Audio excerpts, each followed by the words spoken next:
All right, good morning, welcome, thank you for coming, thank you for everyone online.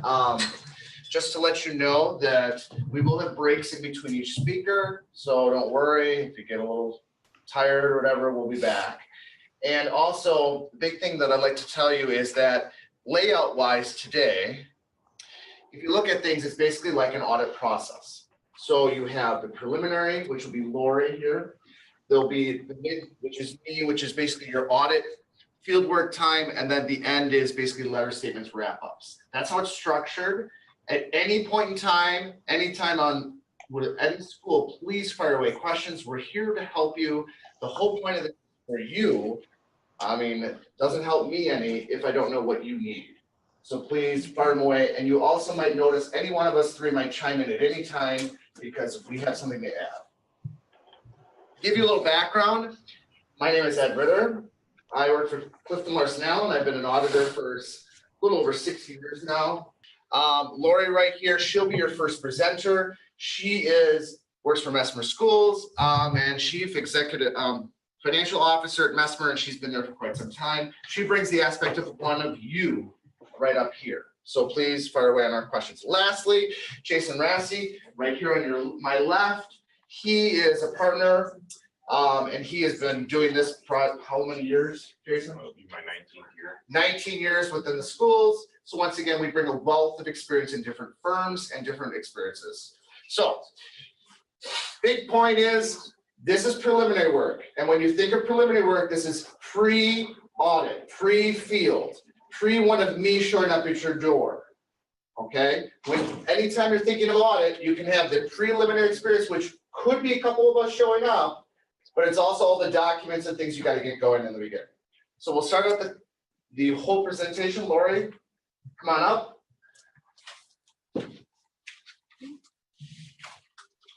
Okay. Oh, let me click for you. Not gonna. I will click for you. You got it. Be on the wrong slide. No worries, you're fine. Just so, yes, as Ed said, your auditors, one or two of them may show up sometime in May or June or before they come out for the field work after the end of the fiscal year, or they may not show up. Sometimes the auditors don't show up, they just send things, especially if it's your second or future year after your first year. They will show up and they will try to get some of the preliminary work done. So they may, they're going to review things and do confirmations, which I'll talk about in a minute. And they are going to try to get possibly some of the testing done of your expense accounts or something like that. So they're just looking ahead to see what they can get done ahead of time so that they can spend less time during field work when they come out after the end of your fiscal year. So you don't know it, but you've been prepping for your audit all year round. Even if you're a brand new school, you really have been. You've done the budget and cash flow with DPI. You worked through all the things that DPI has asked for you, from you, all the checklists, all the budget and cash flow items, your policies for eligible expenses, and all of that. And the auditors are just going to come in and then they're going to ask you to basically commit that all to paper so that they can test it to see if you're following through and following your own policies. And the good news is, in the first year of your audit, if you haven't gotten everything in order, your auditors are going to guide you into getting it in order for your second and subsequent years. And Jason will talk about that at the end with the wrap up. When they issue the management letter, they'll have comments about everything that you need to improve upon so that you can get yourself in the best order that you can. So one of the first things your auditor is going to do, either by sending it out or coming out in preliminary work, is an internal control questionnaire. And you have that handout in your packet. It's item number 1. And if you've looked at it, or if you want to look at it now, it just asks a lot of questions about how your accounting system and your segregation of duties and your controls are set up within your organization. So there isn't a lot of times in small organizations, you're not going to be able to get everything completely in order, but your auditors are going to work with you and give you suggestions for what you can do to help with segregation of duties and controls.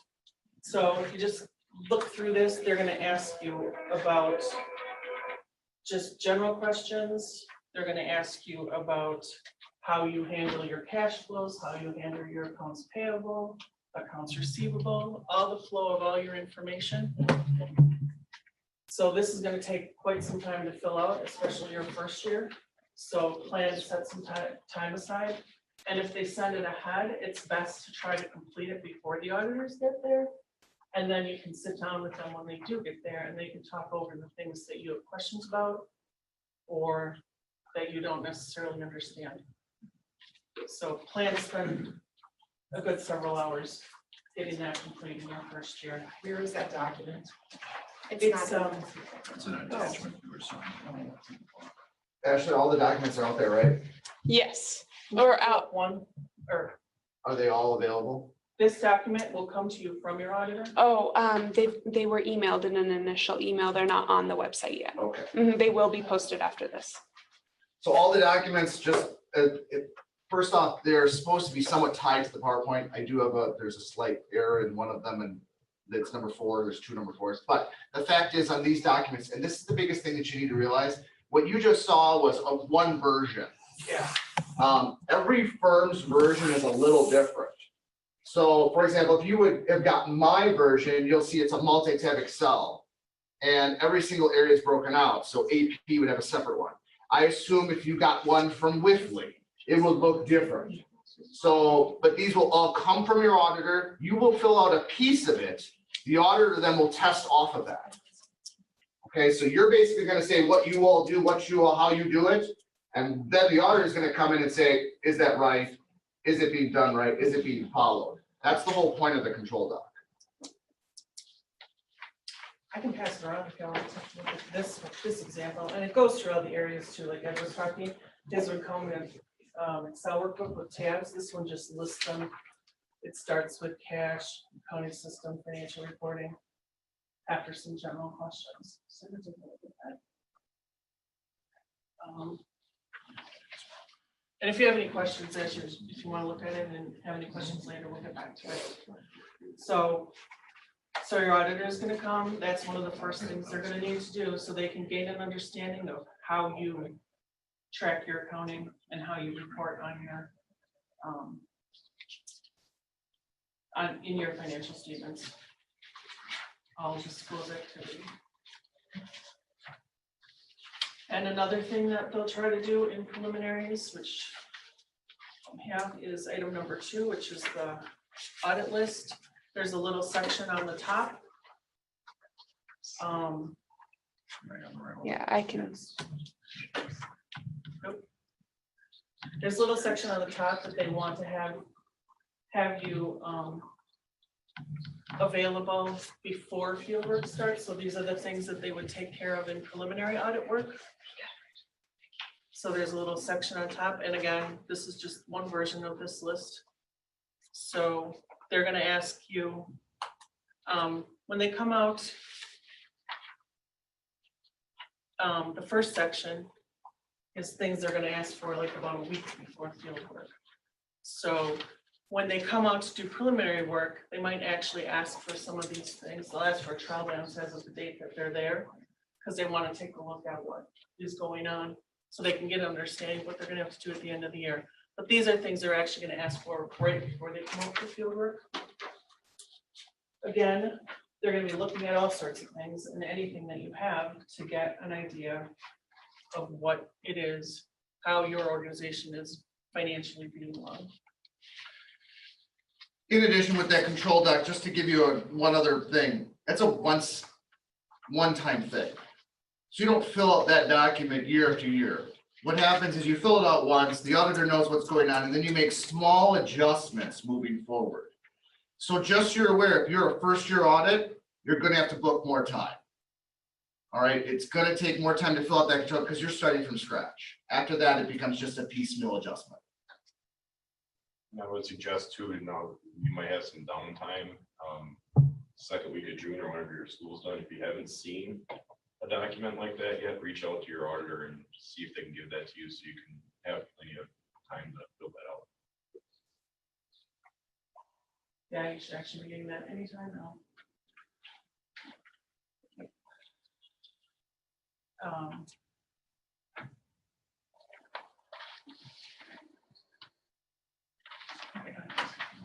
This is the list, the example of the list. They ask the auditors will be asking for. Lori, I think you need to project more so that they can hear. Oh, okay. Sorry.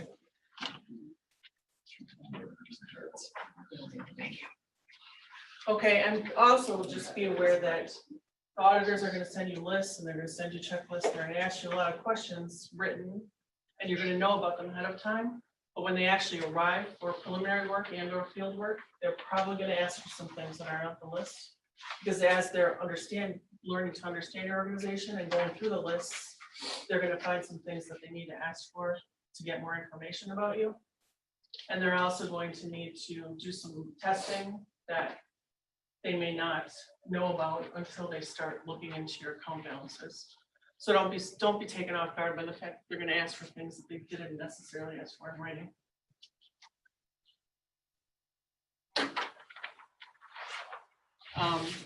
So one of the things that is definitely an easy thing to do, which they should be sending out now. We have a question that came in. Okay, If we have gone through an internal control audit at the beginning of the year, will we need to complete this form? probably. Are they talking about the fiscal and internal control practices report that they went through with the auditors? in the I'm fall? guessing so, yes. Yeah. You will still need to fill out this form because this form will be actually more intense than that was.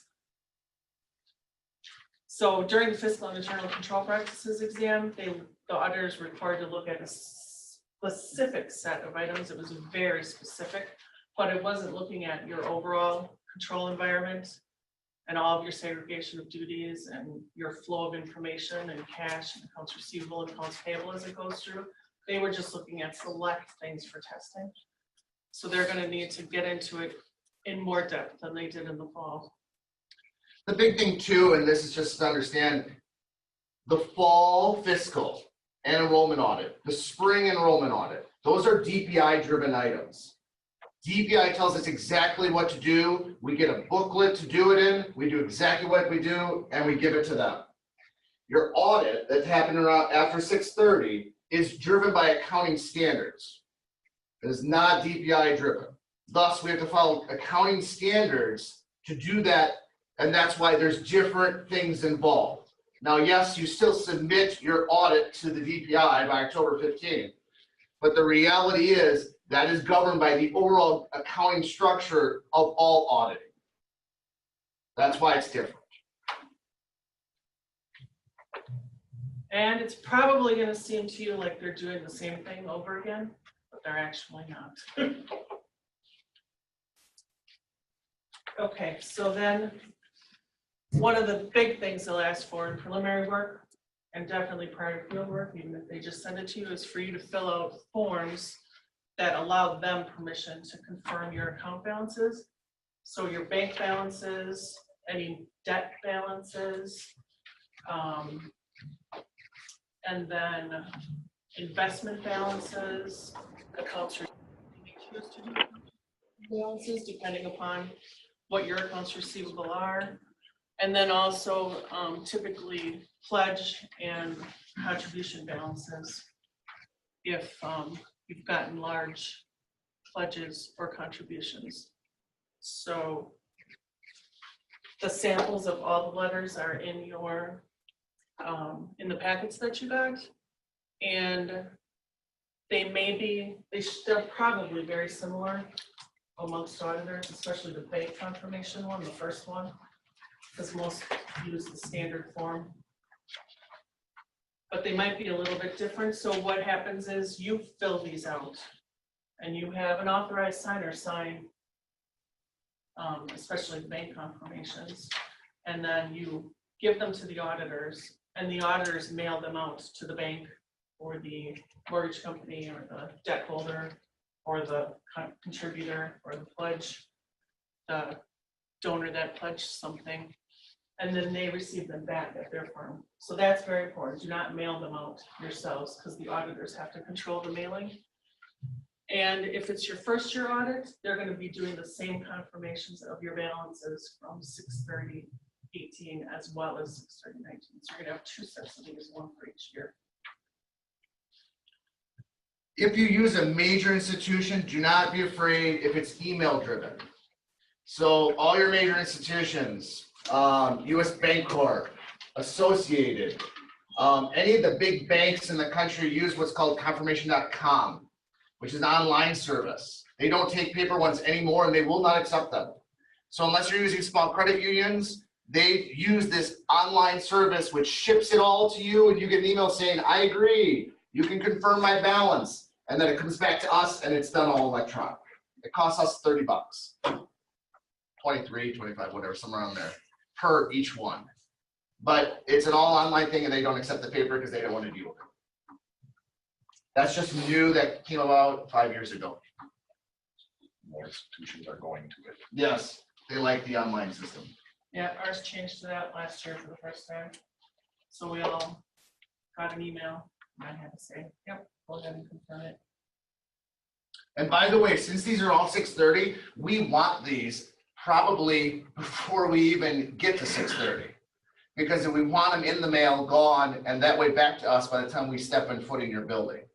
Otherwise, we're playing blind. So that's why we're gonna want these early on. Okay. Another thing is this, the biggest will happen during your first year audit. The auditors are going to request for a lot of permanent file items, such as an IRS determination letter to prove that you're an exempt organization, any debt or line of credit agreements, any big contracts or agreements that are dealing with material amounts of money, so larger amounts of money. Any leases, if you had any IRS bylaw amendments or your bylaw amendments and you sent them to the IRS, they're gonna wanna know that that changed during the year. And your accounting policies and procedures. Your accounting policies and procedures manual, which is going to include your eligible expense policy, your capitalization policy, and the electronic funds policy that the TKI required you to have as you came into the program.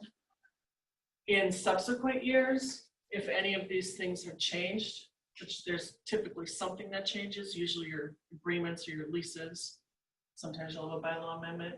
Anytime something changes, you're gonna wanna give that to the auditors during the preliminary work so that they have it.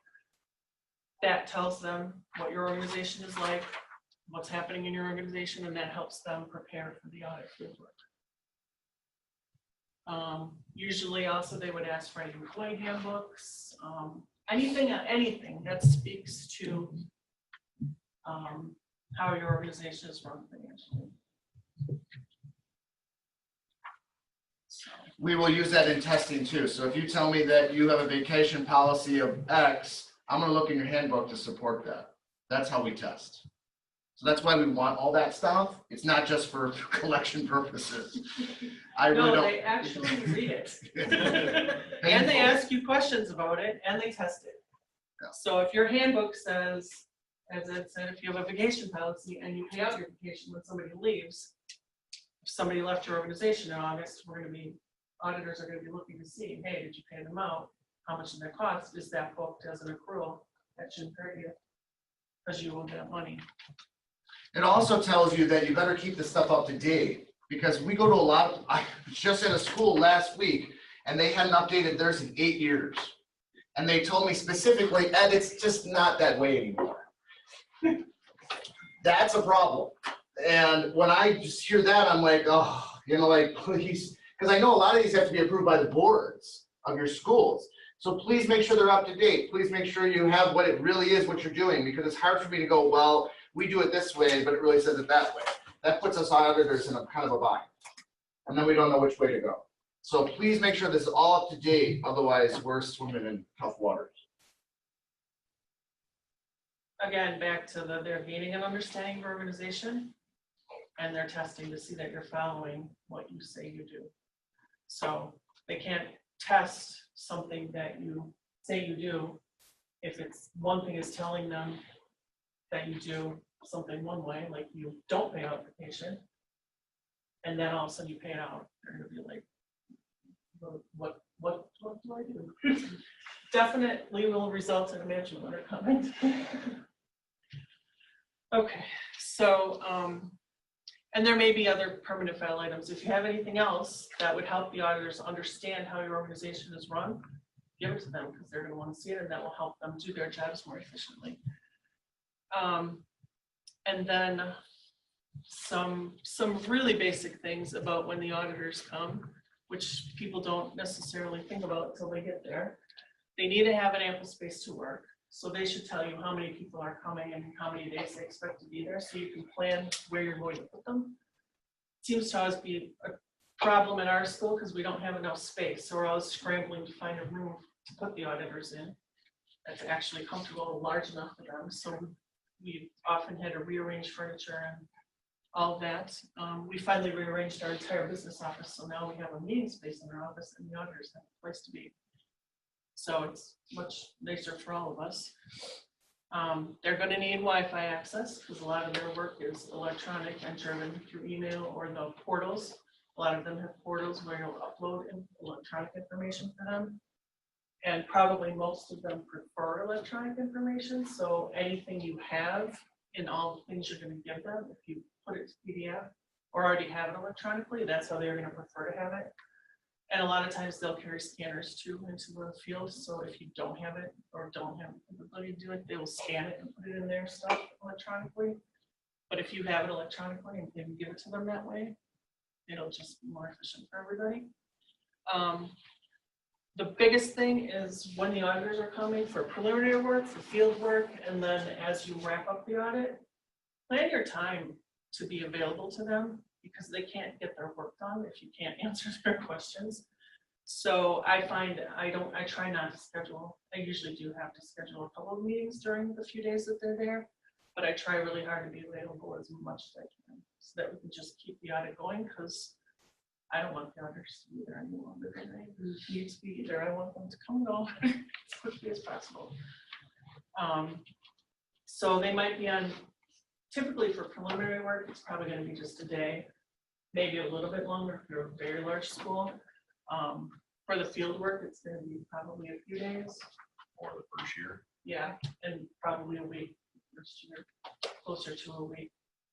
So just plan to try to be available and answer their questions, and it will be, the first year will be the hardest for sure. Question, Yes. how much lead time is normally given as to when the auditors will be coming? Lots. Like you should know, you should almost be starting to know very soon when they'll be coming in the summer to do the field work, either in July or August or September. Do they tend to be flexible due to vacations, etc.? They do. They try really hard to schedule around client schedules. So usually, so for example, I already have talked to all my clients for the follow-up. Pretty most of them for their preliminaries have already been lined up if they have them. Okay, so that would be happening in early June. And then we started talking all the falls last year, saying does the same time period work? So they almost have almost a year in advance based on the fact that the last year's time work, because we're going to try to do it the same time every year. It just makes it easier for us to staff it. It's easier for you guys to be prepared for that. And don't forget, it's pretty much going to be end of July through, let's see, August, September, through September. That would be pretty much the time frame that we're going to be on site.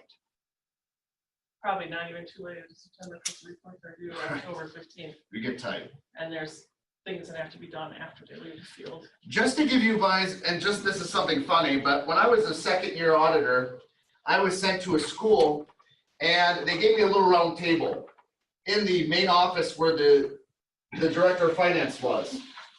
And so I'm sitting there and I'm bringing there with me 3 other auditors, and they give us a little table, circular table, and this is what we carry. So this is my spare monitor would sit here. This is my scanner sits here, and there's 3 of us. Across from the director of finance on this little table. All of us realize quickly we're going to run on one monitor. We're all going to sit together. And in addition, when we communicate, how are we going to have to do it? Through IM. This is not ideal. Okay, we don't want to be in your land and you don't want to be in our land. Because otherwise, when my rookie auditor goes, I don't understand cash, he doesn't want to do that when you're right there. Okay, just like you might not want to hear, we might have a problem, when it might not be a problem yet because we're talking amongst ourselves. So you really want to put us in a separate area with plenty of space, because otherwise we just get it your way and you probably are not happy with us either. So give us lots of space, it makes us happy. One more follow-up question. At what point do they let us know what documents they need prior to their arrival? Should be weeks ahead. Should be, many that should be weeks. happening now for the field work, for the financial audit field work. You should be getting schedules and getting your lists any day now, literally any day now. I've already scheduled my field work. We pretty much schedule the same week, the first full week in August every year. So I actually contact my auditor like in March, because I'm like, I want my week scheduled, so I know I can plan my summer around that.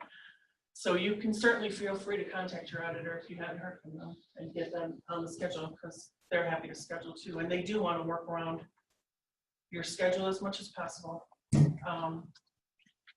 So The only thing that ever gets tight is the fall fiscal stuff. Yeah. The fall fiscal, which is the enrollment and the fiscal guide, it's tight because DPI doesn't release that stuff till mid-October. I'm not kidding. We will call them up and be like, where's the reports? Where's the reports? And we can't move without them. And in addition, their stuff changes drastically year to year. So audit stuff doesn't really change that much. Now, we did have a new standard come out, but besides that, and we know about that years in advance, but the fact is that that's the only time it's ever tight, is that fall fiscal enrollment report, because we are stuck by the guidance of DPI when they're going to give it to us. But one other thing to consider about scheduling your field work, try to be realistic when you think you'll have your reconciliations done. Because once an auditor gets out there and the client's not ready, then we got to kind of pull off, and then it gets a little more dicey and juggling to get it rescheduled to come back out to your schools. So keep that in mind too when you're scheduling your initial field work with your auditor. and be realistic as to when you'll be ready. Don't try to cut it too early, because you really do need the time. And also, if you're like me, you'll probably never be ready, because I'm always trying to make it better, get it more ready. So I just keep working at it till the minute they arrive. So, but I have the bulk of it done the week before when they want to start doing trial balances and things. And finally, when they're at your school for preliminary work and field work, do not be afraid to ask questions. Understand what they're doing, because everything you learn and understand, especially that first year, is only going to help you in subsequent years. That first year is going to be hard. It's going to be very time consuming. You're going to do a lot of work, but it's been done before, and the second year will be so much better. Get that first year over with. So, any questions? Okay.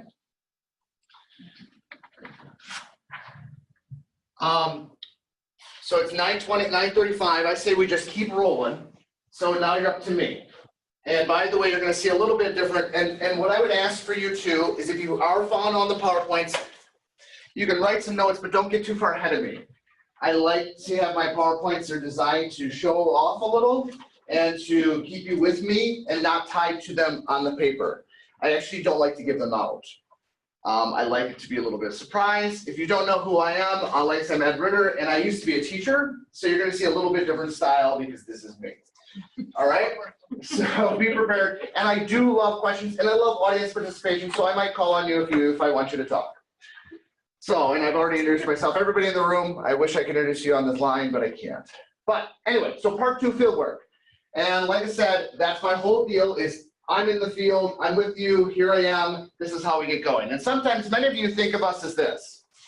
Okay, this is your auditor, oh my gosh, scary monster. And by the way, I've been in rooms where they actually feel that way. I go in there, I'm like, I gotta talk to you, and they're like, oh my God, the auditor's gotta talk to me. All right, that is not how we want to be. We do not want to be the scary monster. We want to be working with you. So instead of that, I'm trying to get us like that.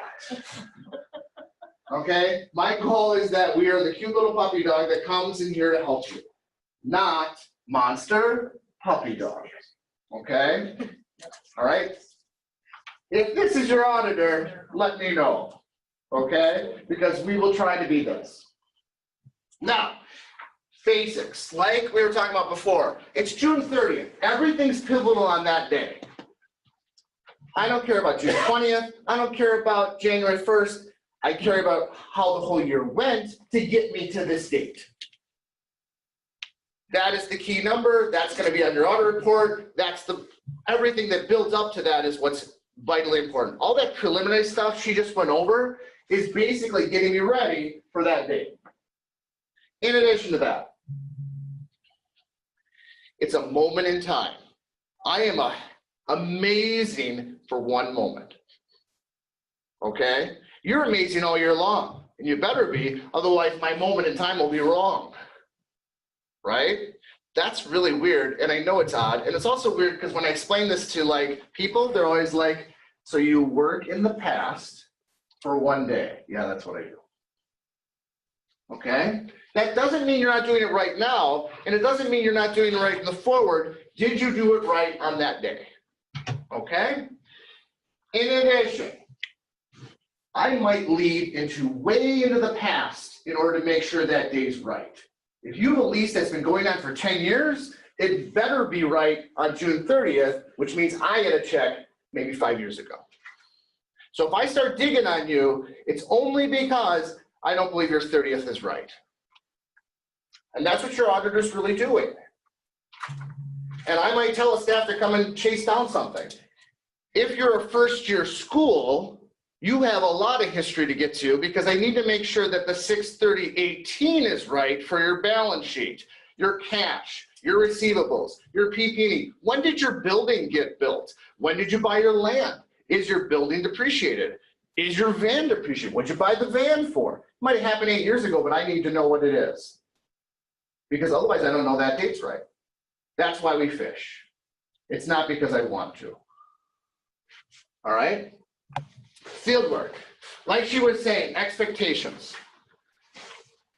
We're going to be out there for about a week. I'm going to bring 2 or 3 people with me.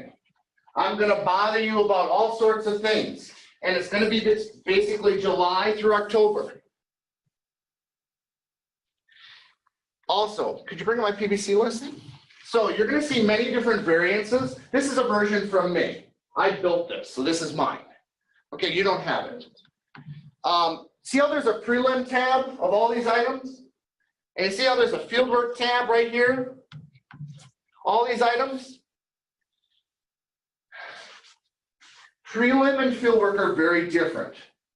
Now, if you're a smaller school and I've been doing your audit for years, I might blend them. So you might only see us once. But if you're a first-year school, I'm going to give you the prelim of all these different items, and we're going to show up for a couple days and learn about all about you and see, okay, where the risks are, what you do that's weird, or what you do that's great, or what you do that I'm like, oh boy. And then at field work, we're going to test it all like crazy. Expect those things. And by the way, like I said, these are all different. This is my version. If you saw a different auditor, even at Clifton Larson Allen, he might have it different, or she. That's just mine. Because they're all by tabs and they're all like little letters. That's just the way I like it. One of my team would do it this way because I tell them to. Okay? All right, back to our grid. So, like she was saying, Wi-Fi access, all that stuff, we kind of covered this. Same thing when we're in the field. We need to be able to access your system. Some of us will bring Verizon cards so we can log right into anywhere, but basically we still need all those same things as you saw with Lori. Now, what I did besides, I'm not gonna go into everything of what a field work is because you're not an auditor and you probably don't care, but I wanna go into a couple key things. First off, materiality. This you should care about. Because there's some things we don't care about and you shouldn't care about. There are many times I go into a school and they're like, Ed, it's off 10 cents, I don't know what. I don't care. and it's off $5, I don't care. I only care about things that are material, things that make a difference, okay? Materiality is basically, we take your numbers of revenues, assets, some metric, and we basically create a number that says what I care about at your school. Every auditor does this. This is not me, this is everybody. They do it, everybody does it. So when you come to me and say you're off $5 on something, I'm gonna be like, that's great. You can fix it if you want. I don't care. It's not because I'm like some wishy-washy auditor, it's because your number doesn't matter to me. It also tells me that if there's certain things like, let's say your PP&E is off $100, you should probably be able to say, why do we care? Because you shouldn't care as my auditor, because that's not going to be material. Now, the other thing too, and this is going to go into, oh, by the way, I'd like to throw myself in. So this is me 8 years ago. Do I look younger? I think I look younger. So when I showed these PowerPoints to my significant other, she was like, Ed, are you kidding me? You put your graduation picture in there? I said, yeah, because to explain materiality, what I want you to do is think about what's material to you. So this is me, and what I consider material is $100. Meaning, if I'm gonna spend $100 on something, I think about it. It's important to me. That's what your auditor's doing. Did you buy a van that's material? Is it worth 10 grand? Is it worth 30 grand? Is it worth $1,000 and I don't care? If it's $1,000, I probably won't test it. To me, in my life, if I'm gonna spend $100, I'm gonna look at it a little bit. What am I not gonna consider material? $5. I could spend $5 on anything. I can go right now to Starbucks and probably won't even give me a coffee. To me, $5 don't matter. Same thing with the $1,000 vehicle you bought. $1,000, don't care, don't even want to look at it. So don't gather up everything under the sun because you're probably wasting your time. We'll tell you what we want to look at. I've seen people gather all this stuff, pages and pages of documents of all these things they bought throughout the year, and I'm like, great, I'm sorry you did that. Because we're going to tell you what to you is material. And just to give you another comparison, because it differs. If you're a big school, obviously you're going to have more revenues or more assets, so thus your material is bigger. Just like if you're a billionaire like Bill Gates, he might what? Consider 10,000 to be material. I don't know what he would consider material actually. He's worth like 80 billion. You know what I mean? But he might consider immaterial something that he doesn't care about, maybe $1,000.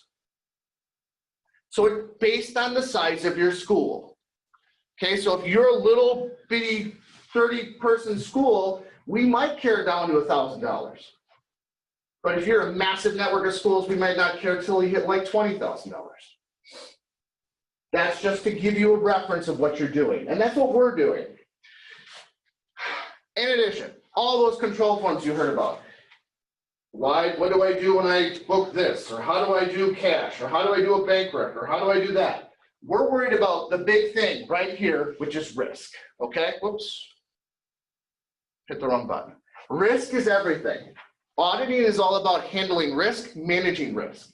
So what we do is we will test and basically address areas of risk at your school. And you might think things are risky and we don't. So, for example, what would you consider most risky things at schools? In my room. Go ahead. I'm going to ask. Steve, at your school, what is the thing that you would think would be the most risky to an auditor? Just a category. Shared expenses between church and school. Good.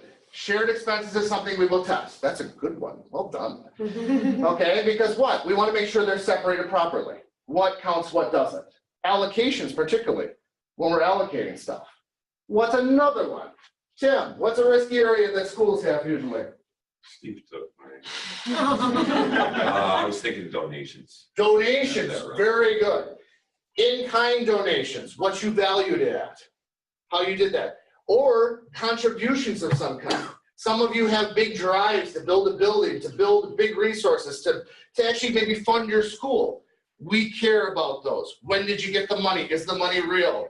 Is there any certain restrictions or rules on how you get the money? Do I have, if I get 100 grand, do I have to get another 100 grand to match it? Those are things we care about, big risk. What's the biggest thing you always think about with risk? How you're handling what? Cash. Cash is automatic risk. And by the way, some auditors would tell you that materiality does not matter when it comes to cash. Okay, it doesn't matter all the way down to a penny. Why? Because if you're handling cash poorly, it could be leaking out the door and you never even saw it. Big issues with cash, particularly sporting events, drives in classes, field trip stuff. How do you handle getting the money? It's always dangerous when it's just coming to me and I deposit it. Because then we're getting into this big control issue at most of your schools, almost all of them. Look at this, I do everything. That risk is segregation of duties. And you'll find this in most of your letters if you had an audit. Most of you have segregation of duties issues. Meaning what? You don't have enough people to break up the process. And when I think about that, I just think about your own school. How many people have enough where you get the cash from somebody, they record it, and deposit it? If you do all those things together, you have a problem. You have a segregation of duties issue. We want those all broken up for different people, different tasks, different individuals involved, so that way no one can walk off with the money. 3. Preferably. What are the 3? It would be person who takes them, well, hold on. I got something for you. All right, so save that question, Tim. Yep. If there are any questions on segregation duties, don't worry, it's coming.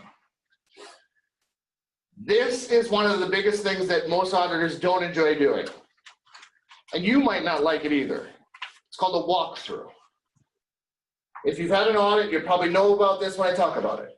You'll have an auditor come up to you and say, let's see, I would love to see January's bank rec. And I want you to show me everything about it. The bank statement, the bank rec, who signed it, who approved it. We got that all from your control forms that Lori talked about. That's your process. It supposedly goes to the director of finance to approve it. And the bookkeeper is the one who does it. That's where we might learn that process. Now we're going to walk through it and see it. And we want proof that it really happened. It is not good enough to just show me a piece of paper. And here it is. Oh yeah, we did all that. I always tell my clients, guess what? You're not taking credit then for it. If you don't take credit for it, in my world, you didn't do it. Okay, I want to see a signature, I want to see an email, I want to see something to say, yes, it went from me, the bookkeeper, to Ashley, the director of finance.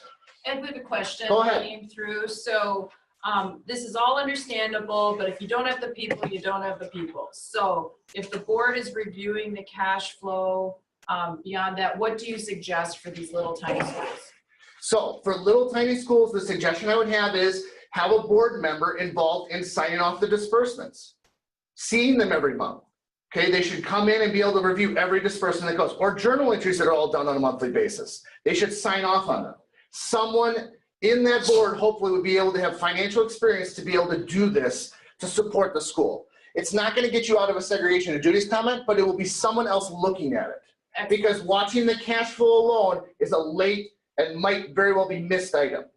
Because if you're already stealing, if it's already leaking out of the building, your cash flow isn't going to change, okay? Because it's already being taken out every month. So I want to involve them every month. And by the way, it's best to do it on a monthly basis, so it's not like, oh yeah, I got pages and pages and it all looks good. Okay, it might be minimal enough then where I could actually look at them all. Or maybe the board approves every disbursement. We've seen that at some places, where every one of them has to go to the board and be approved before it can be sent out. Question? No. Okay. So walkthroughs, back to this. So remember, we read all your stuff. We know how you do it. We're going to walk through it. And that's why she's walking. By the way, this looks like a nice area. I would enjoy this. But anyway, so we're going to walk through everything to make sure it's good. When we do walk through, we're trying to see if you're following what you say you do. And we're also seeing if we think it's wrong. If we think it's wrong, you're gonna get, you know, you're doing great, but we'd really love to see this. And because I want to see how smart we are, even at home, and this is where I say follow my slides with me and not on your paper, watch, here we go. So my walkthrough example, and back to my segregation of duties. So here we go. This is Bob. Bob's your principal. Please stay with me and don't look at your pages. I'm sorry. This is where I wouldn't give you my slides if I could. Number 2, Ed the auditor. I threw myself in it, I'm sorry. Maybe that makes me egotistical. Number 3, Beth the teacher. You need to know the roles because we're going to walk through it together. So that's Bob the principal, that's Ed the bookkeeper, that's Beth the teacher. Here we are. Bob comes to Ed. You're the principal. You're coming to me and saying, I got this new person to hire. Okay? I'm the bookkeeper. I'm going to do that. I'm going to record it all for you. I'm your trustful person. I go, great. Where's the contract? Here it is. Oh, great. We have a signed contract. By the way, you better all have signed contracts. It's a DPI requirement. Otherwise, in the fall, we'll get you on the fiscal guide. So I take the contract. Why do I need the contract? Because I need to put your pay rate in there, right? So here I am, Ed, busy Ed, put your pay rate in, adds you to the payroll. We're good, right? Bob's like, huh, I'm going to approve your time card too for this new person. So what do we have for controls right now? Bob's the hirer. Can Ed hire? Bob got the signed contract, probably signed it himself with the person, correct? Ed then takes that signed contract to build it. Bob's going to approve a time card. That's good.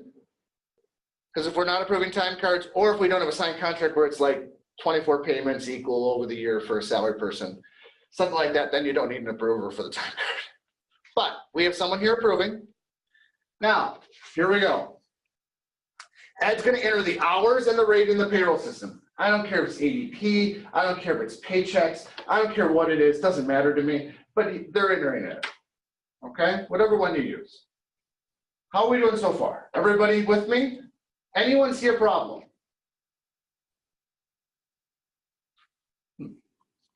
Okay. Ed prints off a paper copy because we want it approved, right? So we'll print off a paper copy from, let's say, ADP. Thanks for the advertising. Congratulations, ADP. So I'm going to print this off. I'm going to take it over to Bob. You're not Bob. I'm going to take it over to Bob and say, Bob, look at this. Here it is. What do you think, Bob? Looks great. Oh, Bob loves it. All right, Bob approves it. Boom. Great. Ed's going to submit it into the payroll system. Here we have a control. We did, right? I took it over to Bob. Bob approved it, right? New employee receives a direct deposit, which is nice, no paper signing, from the payroll system. Is this a control environment? Do you like this? Would you agree with this in your school? Love it. I got the contract. I got Beth getting direct deposit. I got Bob looking at it. Yay, yay, yay.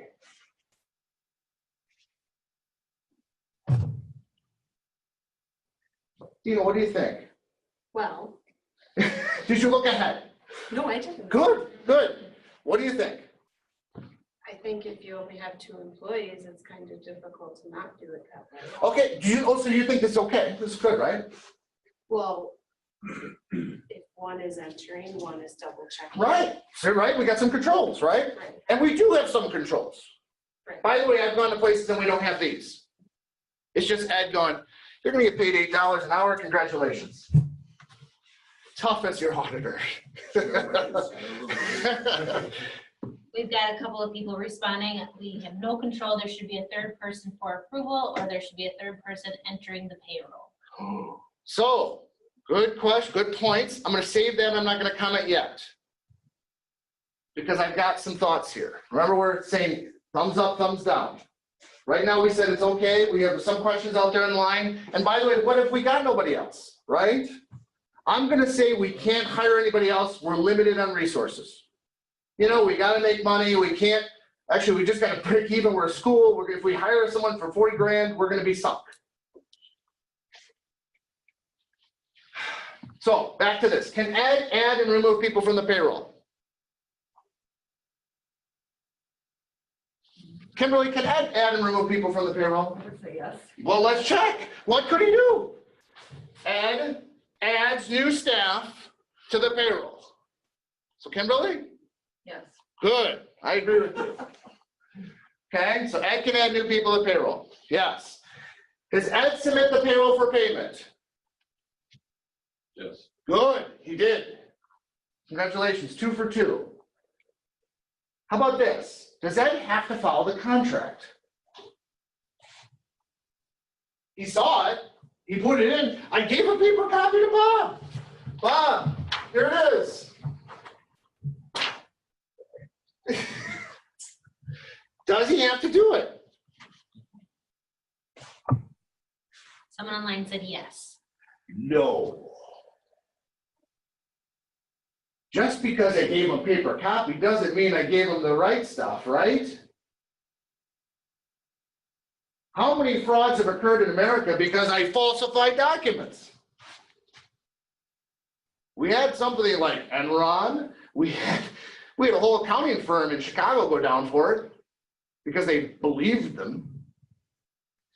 Seeing a paper copy printed from the computer and given to him does not mean it's what I submit. Remember, I have total control of that machine. I can go in, hell, I could print it off, give it to him, take it and say, congratulations, go in the file for the auditor, and go back on the system and like, I think I'm gonna change it to what I want. He never saw what really was submitted. He saw a copy I printed off. Congratulations, Bob. Thank you. Yep. Go ahead. But if he's double checking the payroll that you're submitting, he would hopefully find that error. Correct, but only if he was looking at the computer system. How many times do we not do that? How many times do we stick and look at a paper thing and not really what was submitted? What really should happen is what? I enter it, and who has to submit it? Bob. There's actually nothing wrong with it just being 2 of us. The problem is that I'm not only entering it, I'm submitting. His review does nothing. It's fake. It's a pretend review. Congratulations, Bob. You did nothing. It looks really good, doesn't it? Got to look great in the story. And the biggest thing about this, and this isn't even adding to here, Bob doesn't even know how many employees I have on there. What if I made Ed 2 and put it in there? Or Ed's cousin in there? Or heck, Janelle, my significant other, is now on the payroll. It might not have been on Bob's payroll, but it's on Ed's payroll. Awesome. And by the way, how many times do I have to sneak it on the payroll? Well, we had an example there the board's going to review, right? Board's going to look at the cash flow. Well, hope to God the board is really closely looking, because if I can sneak $2,000 out every month, one time, how does the cash flow look every month from there? The same. Payroll looks the same. Even your auditor might miss it. Why? Because month to month it looks the same. All I gotta do is sneak them on there once. Boom. Now they're forever there. And how many of you are looking at all the vendors you're paying? If I'm adding vendors, it doesn't even have to be a payroll person. It could be Ed's company. We pay a bill to Ed's company every month.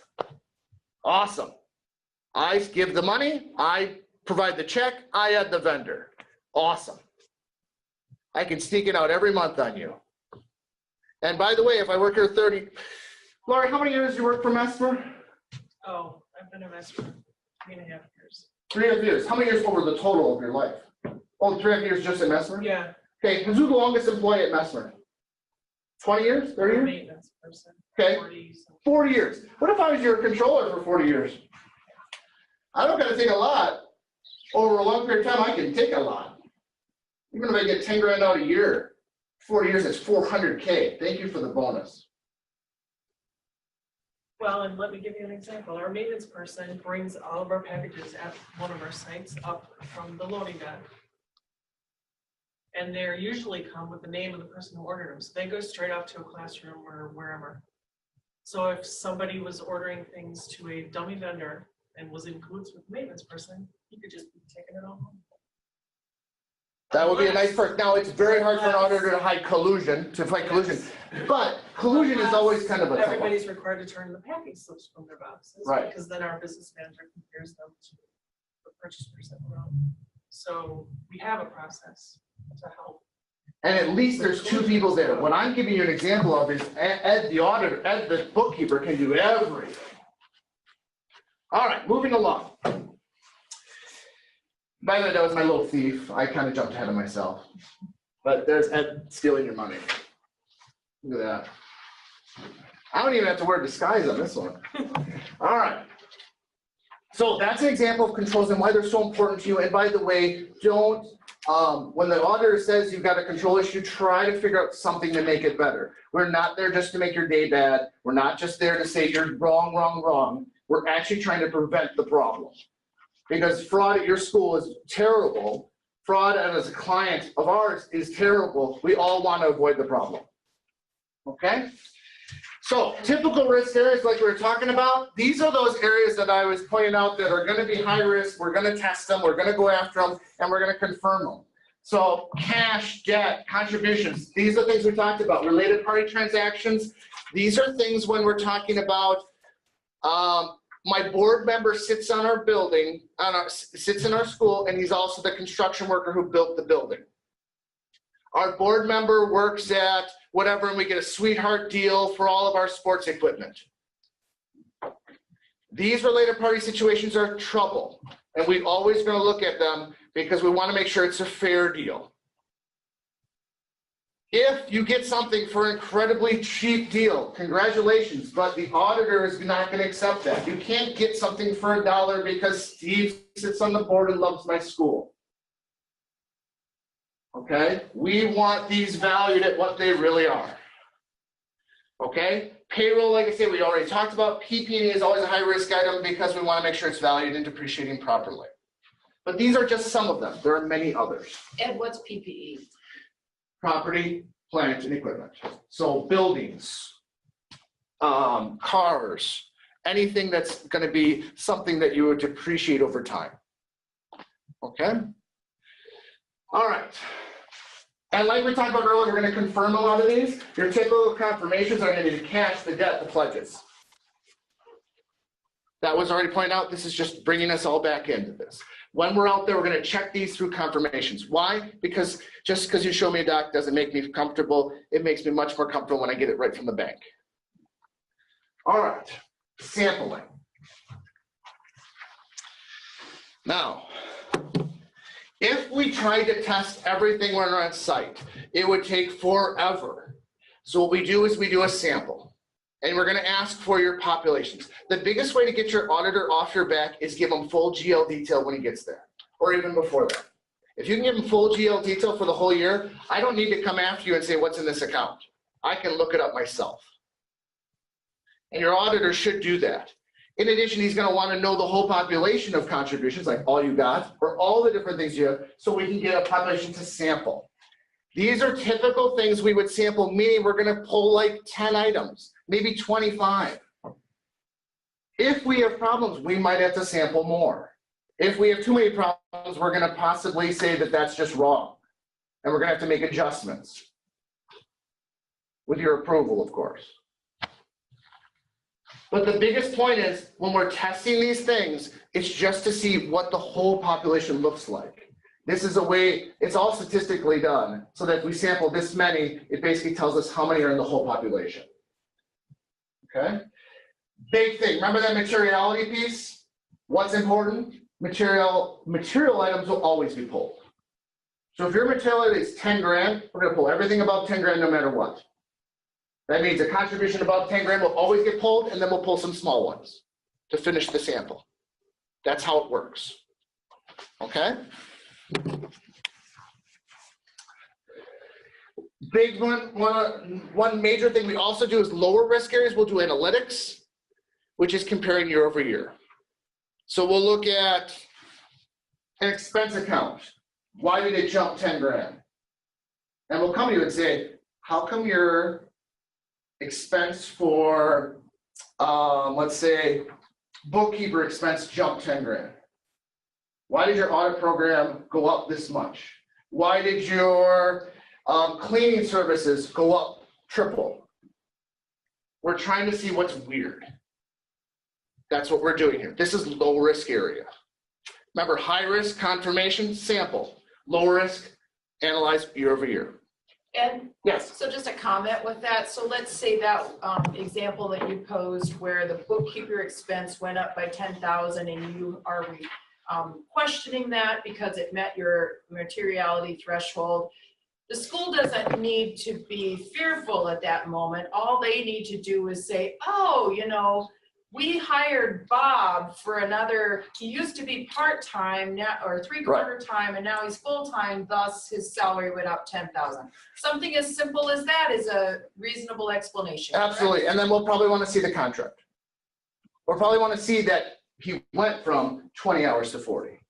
Or if you tell me, oh yeah, we had the roof leak and we had so much more maintenance this year, we'll just look for some invoices. We just need something to substantiate what you said. It's not good enough for you just to tell me that's why. Because yeah, you could tell me unicorns ran through and they poked holes in the ceiling with their big horn. And I'd be like, huh, that's really cool. That's not a very good auditor.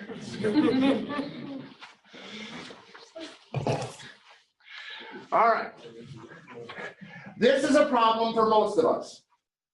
And a problem I see in almost all of my audits. It's very typical. Errors are all the time. And this is something kind of accounting. So kind of accountant kind of thing. So if you're like, oh my God, Ed's gonna get into more accounting, yes. But this is something that cannot happen, will always cause errors, and we will try to adjust for it. A lot of us work in a cash world, meaning I paid it, that's expense, I bought it, that's good enough, that's when I'm gonna count it. In accounting world, we don't deal cash-wise, we deal with activity-wise. When the activity has occurred, when you owe the money, when it's really happening. Many of us work in a cash world where when the cash leaves the door, that's the only time I count it. This is what the DPI and audit standards require. Not when the money left, but when it was owed, when the obligation occurred, when it's really in accounting world existing. We see huge issues in cutoff. What I mean by cutoff is end of the year here, what's on what side of the border? Is it an 18 item? Is it a 19 item? When did the obligation occur? And we have an example for you, of course. Sorry. So, you order and pay a $1,200 by ACH, and I would ask first off, who approved the ACH? Who can send the ACH? A lot of times it's just your director of finance can send it off right away, which means they can send one to anyone, but that's a different control issue. For a full year subscription for IT services on June 28th, that starts July 1st. So you paid it June 28th for a whole year for $1,200. Cash world, here we go. What do you record in cash accounting on June 28th? You debit your subscription, credit your cash, right? That's the expense, there's the cash. You're like, oh my God, he's showing me entries. Oh, you know what's funny? When I was a teacher, I had never taken an accounting course. Only when I went back. I always thought it was boring. But here I am. Now, $1,200, cash, done, right? What do you record on July 1st when it happened? Nothing. Right? It's over. It's done. Right? We approve. How many people in my room, because I can't see people online, agree with this entry? This is the way I should do it. I'm money. Cash basis? Yes. How about accrual basis? Some people are like, whatever, Ed, I just recorded. That's what I would have done prior to going back to school. I'd be like, dude, that's fine. So this is what many people will do who are not accounting people. This is not okay according to DPI. And by the way, I have a question for you. A, when would the full $1,200 of expense be recorded? A, June 28th, we've already agreed, no. July 1st, remember it's gonna start then. Or none of the above. By the way, it's only, you got a 33% shot here. Oh yeah, now you're 50-50. Shoot. In college, I would have considered that a win. If I always got it to 50-50, I was like, dude, I'm gonna do well. I hope we're all thinking the correct answer is C. The expense would be recorded at the rate of $100 a month over the entire length of the subscription. Harder question, and I'm going to use my audience and someone who I haven't used yet. David, what was the $1,200 that you paid June 28th? What would we call that in an accounting world? What should you recorded the debit to? You had to record the credit to cash because cash left the building, right? Right. What's the debit? Is that an account payable? We paid it. Good try. Steve next to. Okay. Well done. It's a prepaid. The correct answer was this. You bought it, you paid for it, but you haven't used any of it, right? So you prepaid for the service. This is actually an asset to you. It's something you haven't used, it's something that's coming for you. You've got it ahead. Cash has to go out the door, this is correct. What you would be recording when July 30th hit, when you're done with the whole month of using it, is the $100 you've used up. It hits the prepaid, brings it down, because you don't have as much asset anymore, and in turn, the expense goes up for it. This is accrual accounting. This is what typically we're not very good at. If you are good at this, rock star your school. Yes?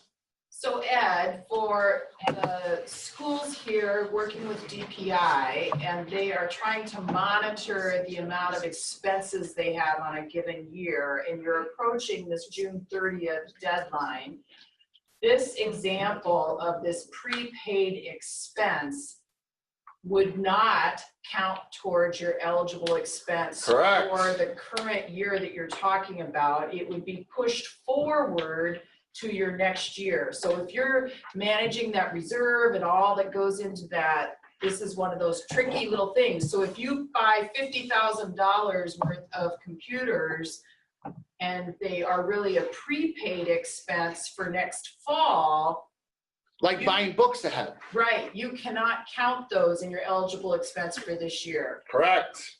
The trick here also, this would double hurt you. Let's say we change the example. Let's say you bought $120,000 of books because you want to rack up your expenses and push, and this is for the reserve schedule, which don't worry, Jason is going to get deep into this.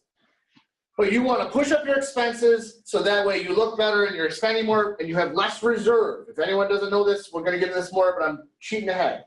So my reserve is, I'm trying to bring it down because I don't want to have this reserve balance and I want to make it look like it's all used up. I'm going to buy these $120,000. This would double hurt you. This would be the worst thing you could do.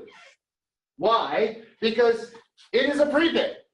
And if you have a reserve balance, what do you have to support it? Cash. Cash.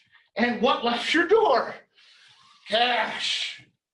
So you used up the cash, so it's not there to support your reserve, and you got no benefit to the expense because it's for next year. Don't do this if you're trying to build up enough support to get rid of your reserve. You see what I'm saying here, folks? This would be the worst decision. You need something that is expensed immediately, or you need the cash. Okay? And then, like I say, we're going to get into this reserve schedule, but that's a good point. That's how this all plays together. Yes, sir. Does DPI or you as an auditor require you to be on an accrual basis on a monthly basis? No.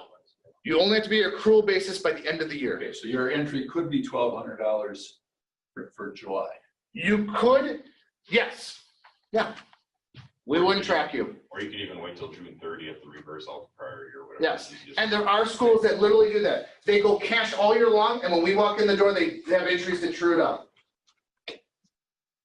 Now, this is before year end. The biggest error that I see consistently is stuff that you already bought, you haven't paid yet, and now jumps into next year. So in July, in August, all these expenses you're sending out checks for, right? You're sending all these payments out, but when did you really owe the money? Back in June, back in May. Those need to be on your books as expenses for the prior year. That's where we find errors all the time. And what we do when we're doing that is we test all those payments after year end. If you've been audited, your auditor is probably come in and said, I want to see everything paid, cash, whatever, out of your account from July 1st through maybe the end of August, after year end. We're doing that to hunt where you missed. We're trying to figure out what you paid for after year end, but you owed it before year end, to make sure your accrual numbers and AP numbers are right. And again, that's a blessing, because if they find things that you didn't accrue for, that's going to only increase the cost of education for that previous year, which probably is going to benefit you if you have a reserve. And your auditor probably will also ask for any unpaid or unprocessed invoices as of day of field work as well. Oh, you can't look at it that way. Okay, fine. So anyway, that's how that'll, and that's, like I said, a big topic. That's why I hit on it. I don't want to get into everything. Okay, IT testing, real quick, because I'm kind of going long. I tend to do that. I'm sorry. IT testing. We're going to look into your IT testing. Why? We're looking for segregation of duties. Who is your person who runs all the IT? Is it someone different than your finance person? Does someone have all rights to everything in IT and also rights to your general ledger? We don't like those. We want them split apart. Okay?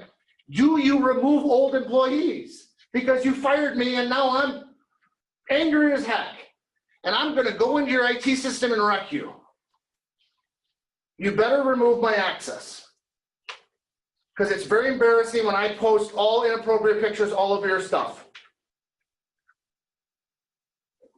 Okay? That's what we're going to check to see if you remove people. On top of that, a couple other things, and these are big topics, and like I said, moving a little quickly because I'm running long. Legal issues. We're looking for liabilities. Are you being sued? Is there something out there? We're going to look at every single one of them. There's no materiality here, because if I miss one invoice, that could be the one that says I'm suing you for $1 million. And I want the detail. Why? Because I need to read what the heck's going on. And if I come to you and say, dude, it looks like you're getting sued, I might ask you, and I might ask a board member. Leases, big issue here. And by the way, there's all these lease changes that are coming through, and your auditors will talk to you about that, because the lease guidance has changed. There used to be 2 versions. There used to be a capital lease, and then there was, the other version of lease, which you didn't have to put in your books. Okay, this is all changing, but leases are important because they basically tell you what you're owing into the future, and that'll be a footnote. Okay? And like we talked about before, and this is a big thing, and you're going to see a lot of testing, you guys get a ton of stuff for typically people donating for scholarships, people donating for building campaigns. These things we're going to test like crazy. And we do it on both sides. Because here, if I'm giving to your school at Grace, right, I'm going to give you $800K, and I want to go into all these kids, or I want it to go to fix the building. It really is really problematic when you don't use it for that. And you all of a sudden use it to win the state championship in football. Congratulations, we won the football team. We have the best facilities ever for football. When I wanted to go to Bobby's school so that Bobby could go and Susie could go to school at your school and learn and be smart. So we will not only test that you got the money, but we'll also test that you used it for what you wanted from the donor. Not from what you wanted, but the donor's wishes. We will look at all of them. Okay? It needs to be, this is a big testing area, an area that will drive like crazy, and if you've been audited, you know we will look at it. All right? Last thing, and by the way, if you have a little history to you, anybody know where this comes from? I grew up playing it like crazy. I was really good at Mike Tyson's Punch Out. Nintendo. Yep. So a couple things I will tell you that you can control, and I would tell you to control the time. I'll be right there with that. If you have an auditor and you love your auditor, tell them to keep your auditor on your job. Audit firms want you to be happy. They want you to stay as a client. If you hate your auditor and you think your auditor is terrible, and it's maybe Ashley's just jumped on the job and she's just a jerk when she's on the job, tell the lead auditor, tell Jason Rassi, and he will remove her and put someone else on your job. You have that control. I have been told, don't bring her back. Don't bring him back. And guess what? They're not back. If you like them, keep them. The other thing too on this, you control their hours, their site. If you have a doctor's appointment at 3 o'clock and you need them out that day, get them out. They will leave. We will abide by whatever time you have. Just notice though, that if you're always leaving at 2 o'clock, we might be there for 2 weeks. Okay, but you control their world. You can make the difference. And one last thing on this. And this is a little background into the audit world. Jason might cringe that I'm telling you this. If your audit team changes rapidly, crazy every year, tell them you don't like that. Because it's awful. Why? Because you got to teach them all about your stuff every year. Oh my God, yeah, that's how we do it. Yep, that's how we do that, Ed. When you have an auditor that's been there 3-4 years, they already know you, so it's kind of like a little bit of a situation, and I really believe they can audit you better because they know you. They're not learning all of them. So try to, if you really want your teams to stay, now it's not always possible because sometimes people quit. It is public accounting. But you have some control to say, hey, Jason, love my audit team. Keep them there as much as possible. And he will do that for you because he wants you happy. It makes your life easier because then I'm not sitting there going, what? You got a locker room? What? Yes. We have a question on this point. What if our lead auditors keep leaving? Now I would ask why. If your lead auditor continues to leave, is it because they're quitting or because they're being changed over? I would reach out to your partner or your principal or wherever you're working with and say, I would like to keep my lead auditor if they're not quitting because we are comfortable with them and we want that consistency. If you can't continue to get that and they continue to ditch you, find a new audit firm. And then we have a question. Even if it's mine. So, We yes. have another question, going back just a moment to the previous slide. What kind of paperwork do we need from a donor to determine the intent of the donation? Or would just word of mouth or a check memo be sufficient? Check memo is big. We will accept a check memo. Word of mouth is not good enough. If we do not have any more documentation than word of mouth, we might actually send out confirmations to them and say, please tell me what you wanted for it. You should have a letter. It'd be great if they get a letter, a signed letter, particularly big dollars. If I'm kicking you 100 grand, you should have a letter that you both signed saying, I wanted it for this. Okay? A letter, or if it's over a multi-year payment plan, I'm gonna get 100 grand this year, 100 grand next year. Those should all be signed situations. We wanna see those, you should have a copy of that. Okay? But also the memo obviously is valuable. We will use that. Anything else? Nope, but I think we're out of time for that. Take a 5-minute break. Thank you, I'm done. All right, we are good to go. All right, so part 3 is kind of the deliverables, which are those financial statements, multiple letters, and then just some general wrap-up things. A couple of things to bridge the gap. When the staff people leave your field, it's not quite done yet. They go back to the office and they kind of work on open work papers, cleaning up things, preparing the drafts of the financial statements, and then a partner at the firm has to review the entire file. So don't be surprised if you get some other questions after they leave the field the first time and maybe ask for additional documentation. That's quite common, especially in the first couple of years. Financial audit. Required to be completed annually and submitted to the DPI by October 15th of each year. It's also required to be in accordance with generally accepted accounting principles. There are a few exceptions. We'll go over a couple of those in a few slides from now. School has an option to prepare a modified financial audit if you receive under $100,000 from the DPI in a given year. I'm going to skip over that if you guys have questions. The reason we skip over it, the way it's worded right now, it actually doesn't truly save the auditors any time. So the cost is going to be roughly the same. Required financial statements. This presentation is kind of almost geared to a school and the program for the first year. There's actually a fourth statement now too, which is going to be common practice, which is from the Clarity Standard, which is a new accounting standard Ed briefly touched on that impacts nonprofits for this year. So first year schools need to do a comparative statement of financial position. So that'd be June 30th of 19, and then going back to June 30th of 18. Just from the accrual standpoint, which I kind of went over for timing purposes. DPI wants to ensure your statement of activities only encompasses your revenue and expenses for that fiscal year in the choice program that goes into your reserve calculation. Then first year you need a statement of activities, statement of cash flow, and then a new statement this year, which can either be a statement, which our firm has decided to do, or be in the footnotes. Full disclosure is a statement of functional expenses, and we'll go over that in a little bit as well. All right, here's generally the components of a standard financial statement. You might see some other supplemental information in yours depending on what your organization looks like. I break it down into 4 parts really. First one being the auditor's report. Then the next group are the statements. I consider that part 2. The notes to the financial statements, which give more in-depth analysis of the numbers on the statements previously shown.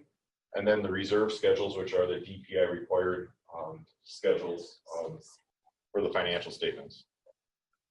Independent auditor's report contains an expression of an opinion on the financial statements. There are 4 types of opinions.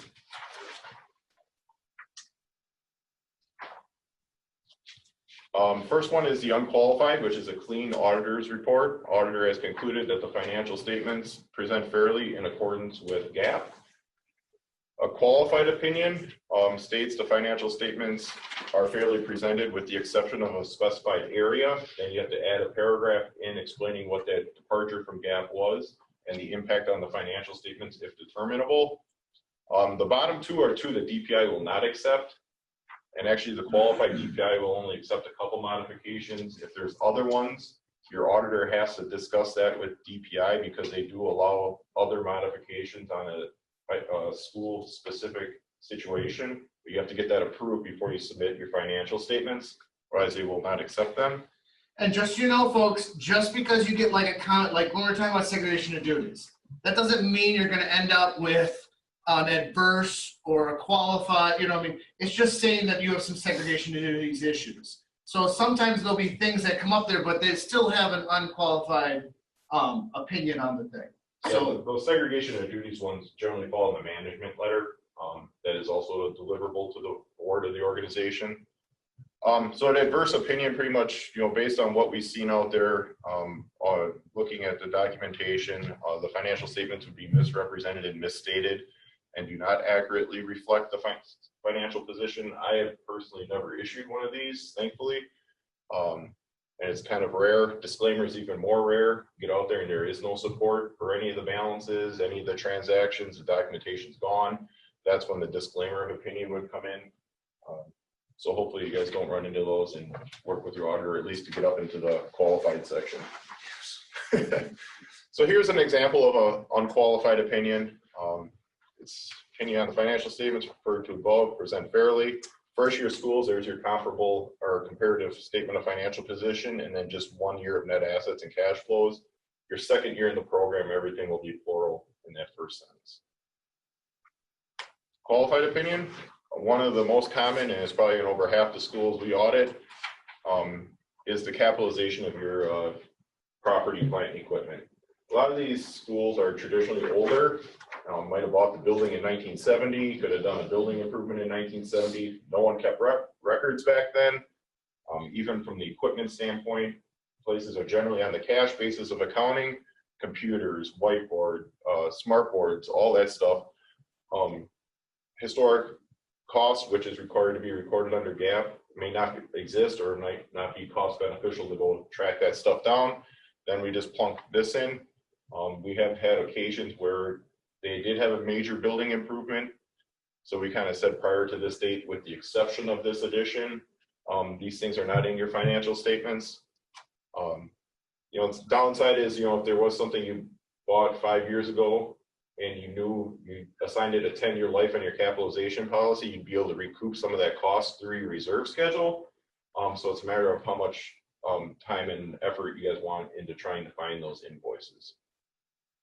So the qualified opinion, the only thing that really changes is that middle part of that first sentence with the except for the omission of the information mentioned in the preceding paragraph. Everything else is in fairly compliant with GAAP.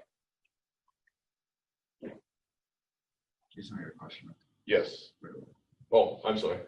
Jason, for a first year school, so you have 1 year of your income statement. Yeah. But you have 2 years of your balance sheet. Correct.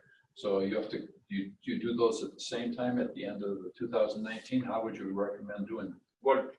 What I generally try to do, time prohibitive, because as you mentioned, the full-time work is the smallest condensed area, is we try to educate the schools on what the accruals are and kind of what to look for, and then they can start, you know, going back to June 30th of 18. The sooner you do it, the easier it's going to be for you, because there's less activity. You got to unwind to get to it. But sometimes it happens in June, sometimes it happens in July. So cash is hopefully reconciled. It's just a matter of the AR, the accrued payroll, the payables and stuff like that.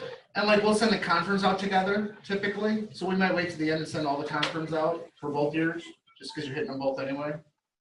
But I mean, we could do them right now. Like we would do a balance sheet for last year right now, if we just got the school. It all depends. So once again, one of the modifications that's allowed per statute is the capital assets purchased in previous years. Next one I haven't ran across yet, but it's including post-retirement benefits based on the actual cost of the benefits for that year. And then, as I mentioned earlier, the modification needs to be specifically approved.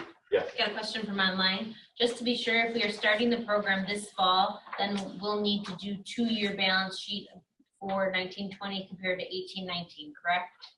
Yes.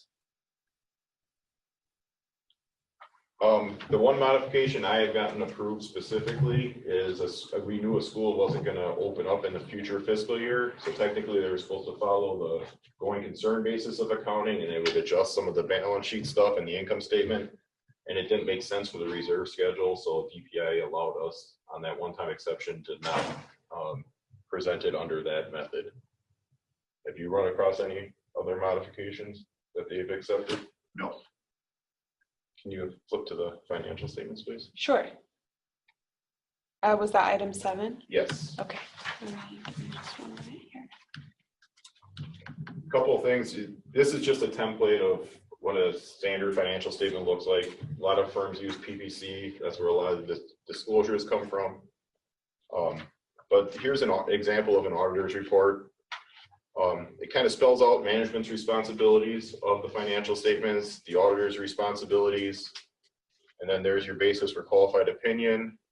These bottom 2 paragraphs, the bottom one is only if you're in the SNSP program, and these come verbatim from DPI.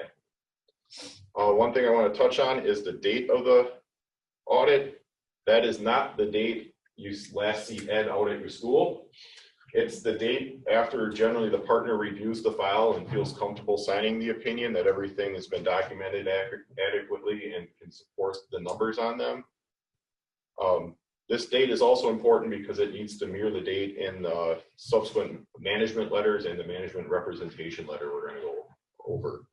In addition, subsequent events that Ed mentioned, that's when the auditor has to review certain items like related parties, amended lines of credit, etc. All right, can we go back to the other one, please? Oh, the PowerPoint? PowerPoint, Sure. yeah. All right, so the first statement in the part 2 of the financial statements is a statement of financial position. This is Ed's one day of glory. This is on a given day, the financial statements of your assets, liabilities, and net assets of the school. So it would be your end of your fiscal year, so June 30th of every year. This is the numbers that are represented on this statement. Components of them, there's 3 components: assets, which are resources owned by a school, which have a future economic value that can be determined and expressed in dollars.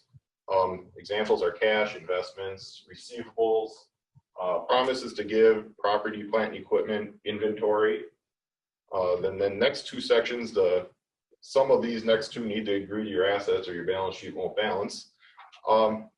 Is your liabilities, which are legal financial obligations that arise during the ordinary course of business. Examples include accounts payroll, debt, line of credit balances, deferred tuition if you start collecting for next school year for registration fees, etc., and then accrued payroll. Then the last category is your net assets, which is a net worth of your school, and that new clarity standard 2016-14. I don't need to know that anymore. It'll be in the footnotes as well. Rebranded the net asset section. There's only 2 categories now. They're without donor restrictions. That's your old unrestricted net assets if you've had audits done before in the past. They are comprised of undesignated and board designations. Some organizations, some boards designate certain money for endowments or for future capital improvements. Those fall under that category. And then now there's only a second category called with donor restrictions. The perpetual in nature one, that's the old permanently restricted, if you've seen those before. And then purpose restriction, that goes to Ed's thing. If someone gives you $800,000 for building expansion, that's purpose restriction until you actually build the building. Time restriction for future periods. If you're fortunate enough to get $100,000 donation over 5 years for just general education or curriculum, we got to show that until you receive the cash for it. And then underwater endowments, we won't go on over. It's just if you have permanently restricted endowment funds and it's underwater from the time the donors gave you the money, it filters into that. Can you switch over to the financial statements, please? So here's an example of a statement of financial position. Once again, on top there, very top row, it says June 30th. That's that one day in time. Classified statement of financial position is generally the ones that are presented. So certain things need to be broken out between long-term and current. Notes payable is probably your most common one. You have amortization schedules of principal repayments. Current, by the definition, is within 12 months of the date of the statement of financial position. Everything else gets dumped down into the non-current portion. And as you can see, there's the breakdown of the new net asset categories. All right, thank you. Next statement is a statement of activities. This just presents the school's revenue and expenses, and unlike a one date and time, it's actually for your entire fiscal year, so July 1st to June 30th. And it's resulting of your income and expenses occurred during the current fiscal year. Yes. I have a quick question from online. If we need to add an income expense account, our charts of accounts, do we need to let the auditor know prior to field work?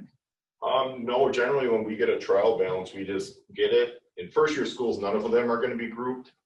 But once we get a new chart of accounts, if it's self-explanatory, like you added a new salary account for a position or a title. But if we're unsure of where you want it in your financial statements, then we just ask the question, here are the groupings you have, where do you want it to see it? So just general revenues are on the top of these on this statement. Examples of revenue are pretty straightforward.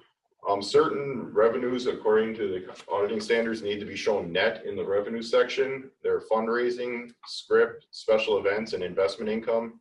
Investment income is new as part of the clarity standards as well. The netting for the special events and fundraising is generally your direct fundraising expenses, like if you have a golf outing, the price you pay for the golf course, prices of the meals, and that's also part of the reserve schedule we'll get to in the at the end of the presentation. Script, you'd be netting it versus your cost of goods sold. You had to purchase the gift cards for $20, you sold them for $22. You just got to show that stuff net up in the statement or a revenue section. Another component are the in-kind revenues, which Ed briefly discussed. Those are generally a separate category on your statement of activities, and it's just donated goods or services. The most common ones I see at schools are Title I teachers, and then the donated commodities if you're part of the DPI food program. The way to find out if you do get those from DPI, if you get your monthly check and you see that negative amount coming out for a handling charge, that means you're receiving some free donated commodities. Expenses, this is kind of a new thing this year. They're going to be summarized from the statement of functional expenses.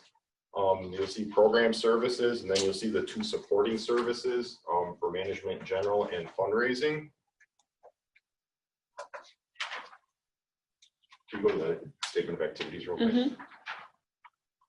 So this is an optional presentation for the without donor restriction for the board designated. That can be truncated into the 1 column. But there you can see all the revenues on top, and then you can see some of the netting for the script and the fundraising. And then getting down to the expense section, there's your different categories based on functional presentation. Right, thank you. So it's optional to split those into 3 columns, is that what you're saying? You have to show the without donor restriction and with donor restriction. Those are the 2 columns. If you don't have with donor restriction at all, you won't see that. It'll be hidden and it'll only be 1 column. But the 2 in this presentation, yes, you can collapse those 2 without donor restriction into 1. So the statement of functional expenses, this is a new requirement now for all nonprofits. It either has to be all in one place in the footnotes, which is not the easiest thing to work with Word. That's why we put it in as an Excel document as part of the statements. The 3 categories are your program services. Any activity that fulfills the purpose of your school or mission is defined as program services, i.e. education. Yeah. Another online question. We have a couple coming in. What if previously in our accounting system fundraising was listed as an income and then expense? Oh, we can group it on the financial statement, so that's fine the way it is, because then we can just show it as that separate negative line on the statement of activities. Okay. And then the next follow-up question, this report layout will be created by the auditor, correct? Yes and no. Yes, because we generally assist with drafting the financial statements, but according to our standards, the financial statements are technically the schools, their management of the schools. The only thing that really is the auditors is the audit opinion, that first 2 pages you saw. So once we get into more of the management letter and the assistance of drafting it, it kind of falls in the buckets on there. But yes, it does generally come from the auditor. They will approve the draft before we can finalize the audit. But you are taking our trial balance. Sorry. But you're taking our trial balance and dumping into your software to combine, account, and present. Is what you meant? Correct. And if they want to, we call it a report trial balance. Assuming yours is very similar. That's how we group the accounts, and then you'll see the line on the financial statements. They're more than welcome to ask for it. They should ask for it to see how the auditor has grouped the accounts for the financial statements. The next 2 categories are called supporting service areas generally. Management in general, these are expenses not identifiable by a single program or activity. However, there are expenses that are indispensable to the conduct of activities of the school. This is a little trickier one because it's more of an allocation, like a principal's time. The school might think, well, he's here for the program, he's here for the education, but they also do overseeing the organization as a whole and how it's ran. So you somehow come up with a percentage to allocate some of that person's time and benefits to management in general. Fundraising, these are activities undertaken to induce contributions to your school. So if you have a grant writer or if your CFO or controller writes for grants proposals, solicits contributions, organizes fundraising events, percentage of that person's time should be dumped into this column. Allocation between these categories are an estimate by the school because once again, they're the school's financial statements. The auditor either can provide you like what the schedule looks like as a whole, and then has the columns on there, and then can assist management in coming up with those percentages. And then we just have to determine if those percentages are reasonable. Things I look for, like the salary column, that's your biggest number.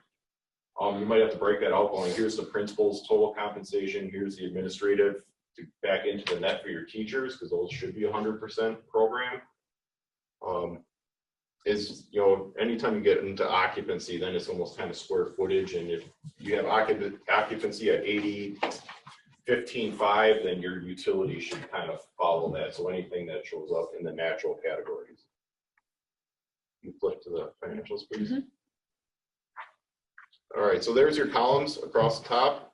That's the functional presentation. The left-hand column, which is the natural categories, which is also required now. This might look a lot more like your chart of accounts to the left-hand side there.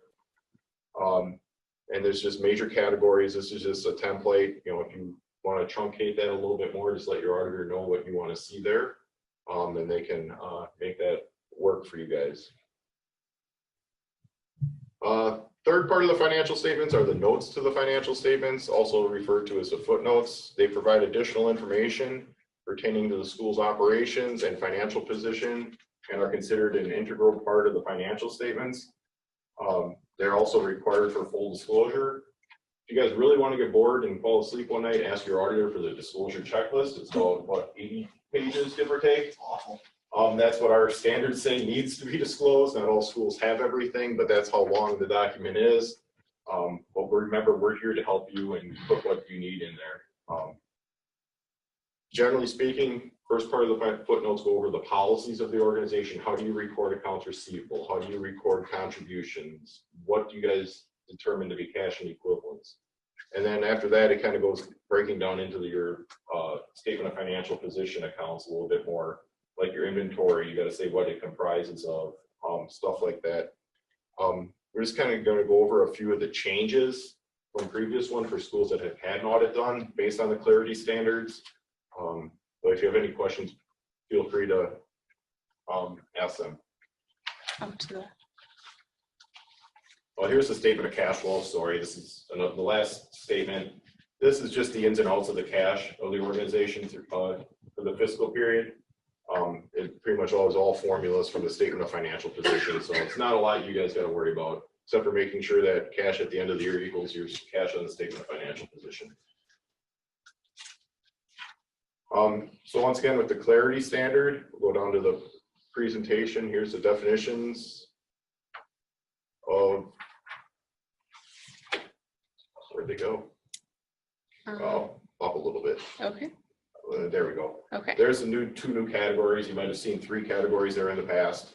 This is a new AICPA example of how to spell these out for organizations. Functional allocation of expenses, that comes off your statement of functional expenses between the natural categories, just gives an explanation of how some of those things were allocated between the columns. There's a new accounting pronouncement, bunch of accounting language that you don't need to know about necessarily, but it needs to be in your financial statements for the year. This is another new fun footnote for us. Number 3, liquidity and availability. Part of the same clarity standards, requires all nonprofits to assess their financial assets and compare that to show how much financial assets they have to meet general obligations or expenditures within a year, and then other contractual obligations as well. So you start with your financial assets, which are generally your cash and investments, accounts receivable. Then you're required to back out certain things that you can't contractually spend on general obligations, which would be your donor restrictions and board designations. This next paragraph here, they gave us leeway of putting whatever we want in here. So that negative $57,000 doesn't look very good to a reader of how you're going to pay your general expenditures over the next year, does it? So they allow us to add whatever we want in here. And one of the common ones is when they operate under a balanced budget, they're going to get more revenues coming in. They're cognizant of it. They manage, watch their cash flow. And then also you can use, if you have a line of credit for availability, you can draw on that to make payments as they become due. And then for board designations, generally in the board minutes somewhere, the board can release their designation at any time. That's why they show up in the without donor restriction column, and they can use those resources for general expenditures if an organization needs them. And then here's just some more breakout of the categories as required. just a composition of both of them. This one down here, they have money for leasehold improvements that they got to spend for future years. There are a few additional footnotes that DPI makes us use if your school has these situations. There's an example of one on there. It's the minority of schools have it, so we won't go over that today. All right, the management letter. This covers two standards. We issue it in one letter. 115 and 114 is what they're called. 115 is, remember all that fun stuff Ed sat down with you on and went over how you process things, and he looked at walkthroughs and was bugging you all day long. That is one of the things that we get out of that as auditors is consideration for this management letter. Things that we can point out to the board of the organization that they can improve efficiency wise or to mitigate their risks. It's a letter reporting to the board of the organization. We send drafts to the school beforehand anyway. And there's different categories or standards require us to determine if they fall into, which are significant deficiencies or material weaknesses or other. First year schools, it's important this does not go to DPI. It only is required to go to DPI your second year in the program. And then it would be the following fall, anything that's in that management letter needs to be addressed in your fiscal practices and internal controls report. So the 115 letter, here are the buckets that we got to put them in. Definitions are there. 3 areas that every auditor needs to address are the segregation of duties, financial statement prep, and journal entries. Segregation of duties, don't be surprised if it shows up on your letter and the significant deficiencies or material weakness, just because you guys are small and it's a cost benefit. You want to add a couple people to not have this comment in there. I guess that's a board decision. Financial statement prep, you rely on our expertise to draft them for you, so then we have to address it here and what area it falls under. Generally, if the organization has a CPA on the board, that kind of helps alleviate having that comment in here. And then journal entries. These are entries that we would have to make through the course of our field work and wrap up from the initial trial balance you gave us to getting to the report numbers. We have to look at that for either the number of journal entries or the materiality of them to determine which one of these buckets they go into. Other matters would be like the payroll example Ed went through. That's where we would identify certain things that you guys can look at to improve on. It's also an information area for auditors to put new accounting pronouncements that may be coming in the future to make you guys aware of it ahead of time. 2 that are coming out is revenue recognition, which shouldn't impact most of you guys unless you get a lot of contributions and grants. Then the lease standards 2 years out. Do I have that right? Revenue next year, at least 2 years. All right. And then the 114 letter, this is just almost boilerplate wording from our PPC document, just required communication to the board of any organization we audit, for profit, nonprofits, it doesn't matter. The areas in there to look for are your estimates that are used in preparing your financial statements. You'll generally see fixed assets because we're not sure the life of them. We just pick the life and you're going to depreciate them over 5, 7, or 10 years. Accounts receivable has an allowance for doubtful accounts you have to analyze. That's usually in there. If you get in-kind donations, that's an estimate. Things along those lines. They're on the handout, so I won't go over what the letter looks like, but just expect to see that. It usually we issue it at the same time we do our audit. There's a few instances where it comes out a week later, but the date of this letter will match the date of the audit report. Management representation letter. This is something you'll probably get at the very end of it or with the draft of the financial statements. It's, again, a required documentation the auditor needs to get from the auditee or you guys. We draft it for you. You just have to get it signed by school management, letter attest to the various accuracy of the financial statements, and the information you provided to the auditor was full. You didn't pull certain board minutes out, didn't disclose any related parties you knew about that needed to be in the footnotes, things along those lines. Letter needs to be on school letterhead because your letter to us. It's signed by 2 people generally and returned to us before we can issue the financial statements. Other general wrap-up ones, legal representation letter. In Ed's example of the $1 million litigation or lawsuit, We just have to, once again, kind of confirm like we did for the cash and investment accounts. We just gotta have a letter. Auditor will provide you the letter. Once again, it has to be on your letterhead. We have to control the mailing just for potential disclosure purposes. If, you know, highly or probable likely of where it is. Generally, it's too early in the process, or even better, hopefully you guys don't have any of this stuff. Subsequent events, Ed mentioned the disbursements. We also got to look at other things like lease agreements, new debt agreements.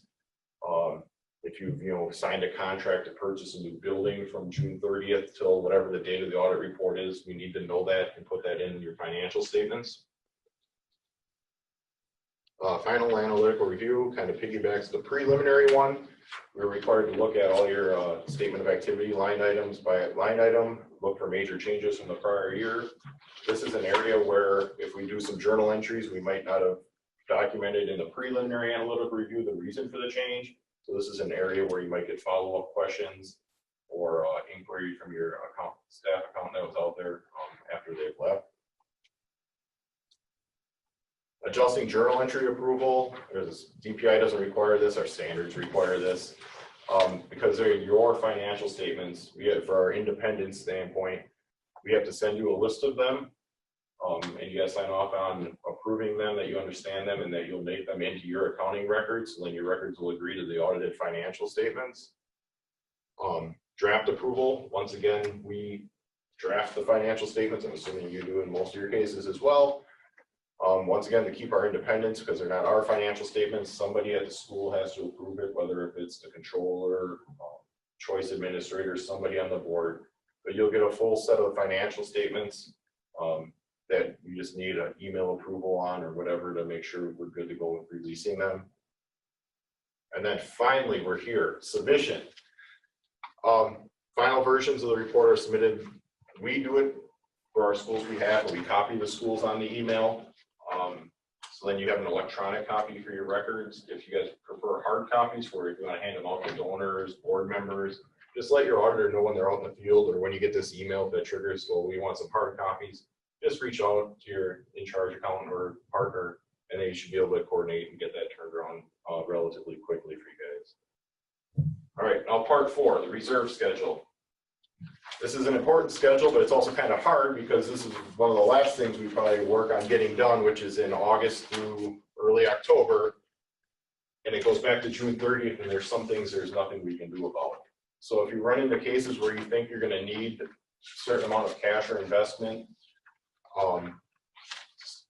dollar amount in your bank accounts, you know, discuss this with your auditor in June or May where you think you're going to be. This generally is not a problem the first few years of a school, but this reserve schedule is a rolling schedule, so it compounds itself every year.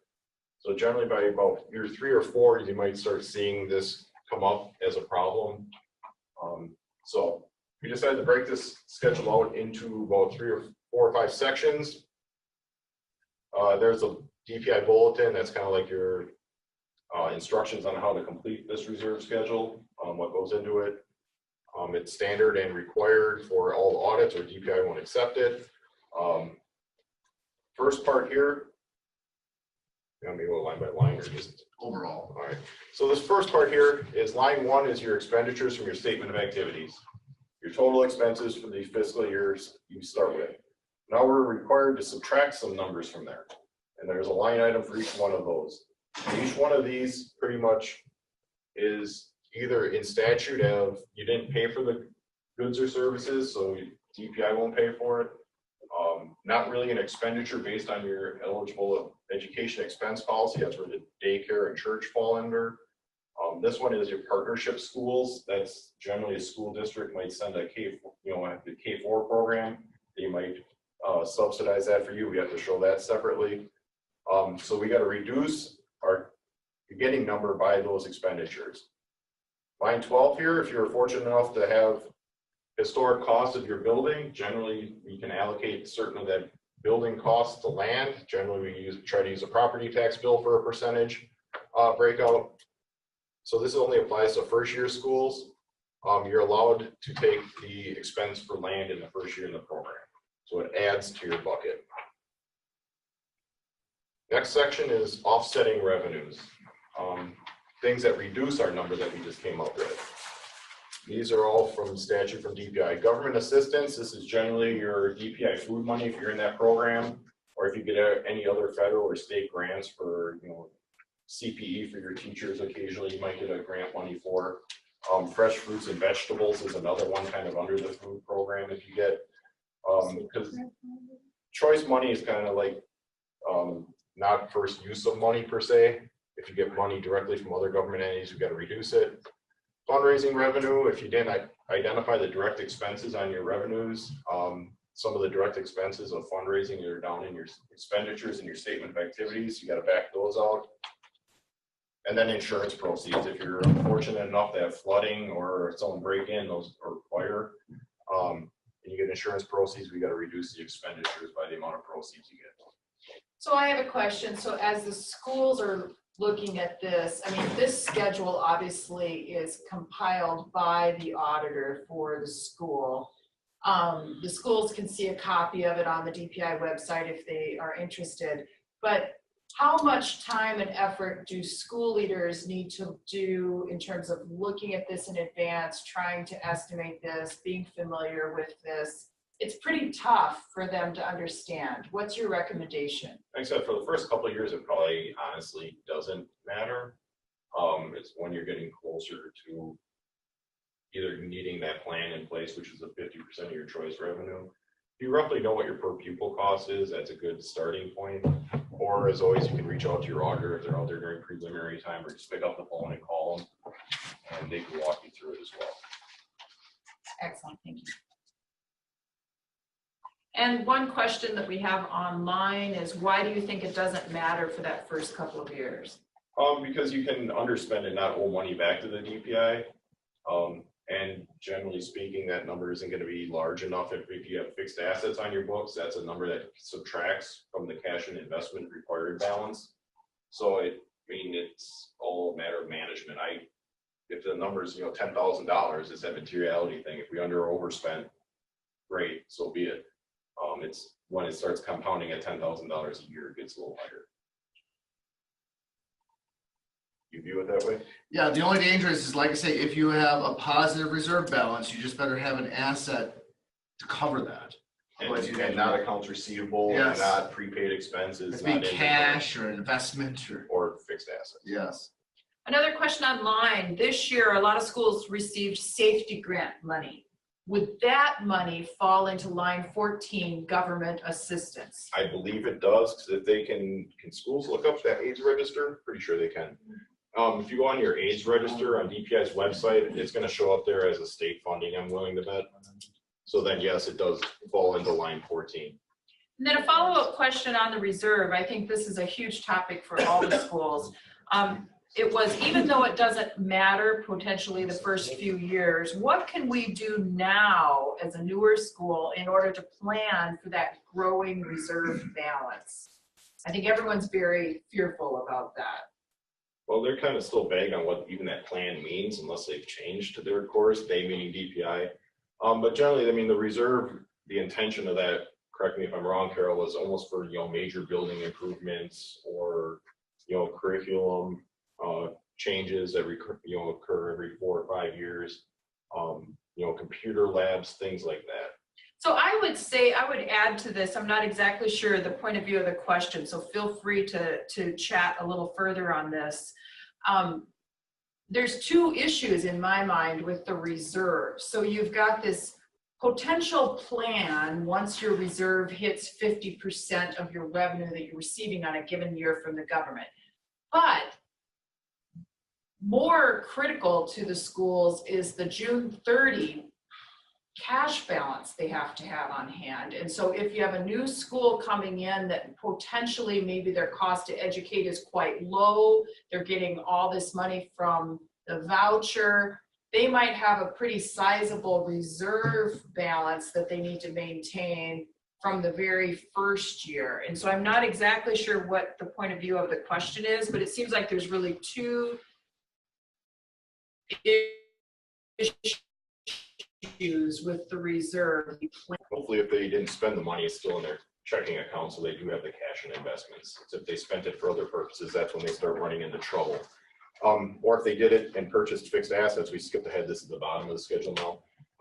DPI allows you to carry over any undepreciated fixed assets from your statement of financial position, because they understand that you could have used some of the choice money up here for a building expansion. But that expenditure is never on your statement of activities because you capitalized it, you're depreciating it over the life of the asset. So they're giving you credit for it back down here again. So just because this number is positive, this one's negative, but if this was positive, you get to subtract your net book value of property, plant, equipment from your statement of financial position to come down to your true cash and investment balance that you're required to have. So just to clarify, can the plan to spend it in a future year on a building addition, for instance, or does it need to be spent in the following fiscal year? And indeed, it can be out years in advance. That's my understanding. Yes. To my knowledge, we haven't got to follow up if they followed through with their plan yet, correct? Right, and so there's not a lot of definition to that at all. So I think common things might be, a board might say, you know, once it gets to a certain level, we want to have a capital campaign to add new windows, or, you know, whatever the expense might be. Playground equipment, whatever. Whatever it is fine, and there's really no definition, and it's a timeless thing. It's just a plan. And the double-edged sword with this, I don't know if they're ever going to address it, but I brought it up with Andrea last year. Let's say you do have a big number right here, positive number, and you do need a plan required. Let's say your plan is we're going to buy a new school building. That's not going to fix this problem until every 140th or whatever your life of your building is. So when she told me she was aware of that, I don't know what they're ever going to address it, because you're never getting that expenditure until you depreciate that building. So that's not going to necessarily help this, but it'll help you down here because you get to add back your undepreciated property.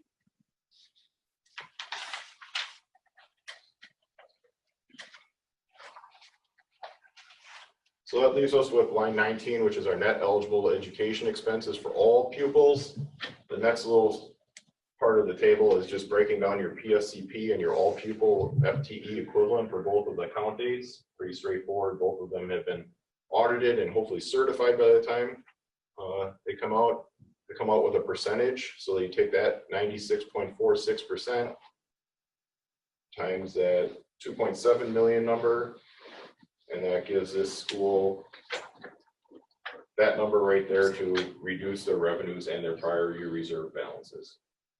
So in this case, this was a new school, so they started with 0 here. Says not required because it's negative. If this number here is greater than 50% of that number here, then it'll say yes, a plan, or I forget what the other option is, but it'll say required, I think.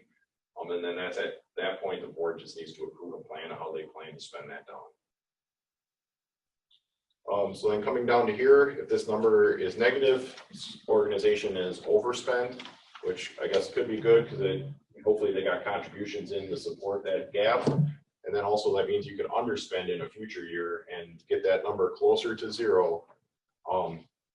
Because as of now, if it's negative, you won't owe anything back if you leave the program. If it's positive, you owe that money back once you leave the program or close the school down. So once again, just to confirm and clarify that, so your reserve balance is an ongoing compilation of the number. Yes.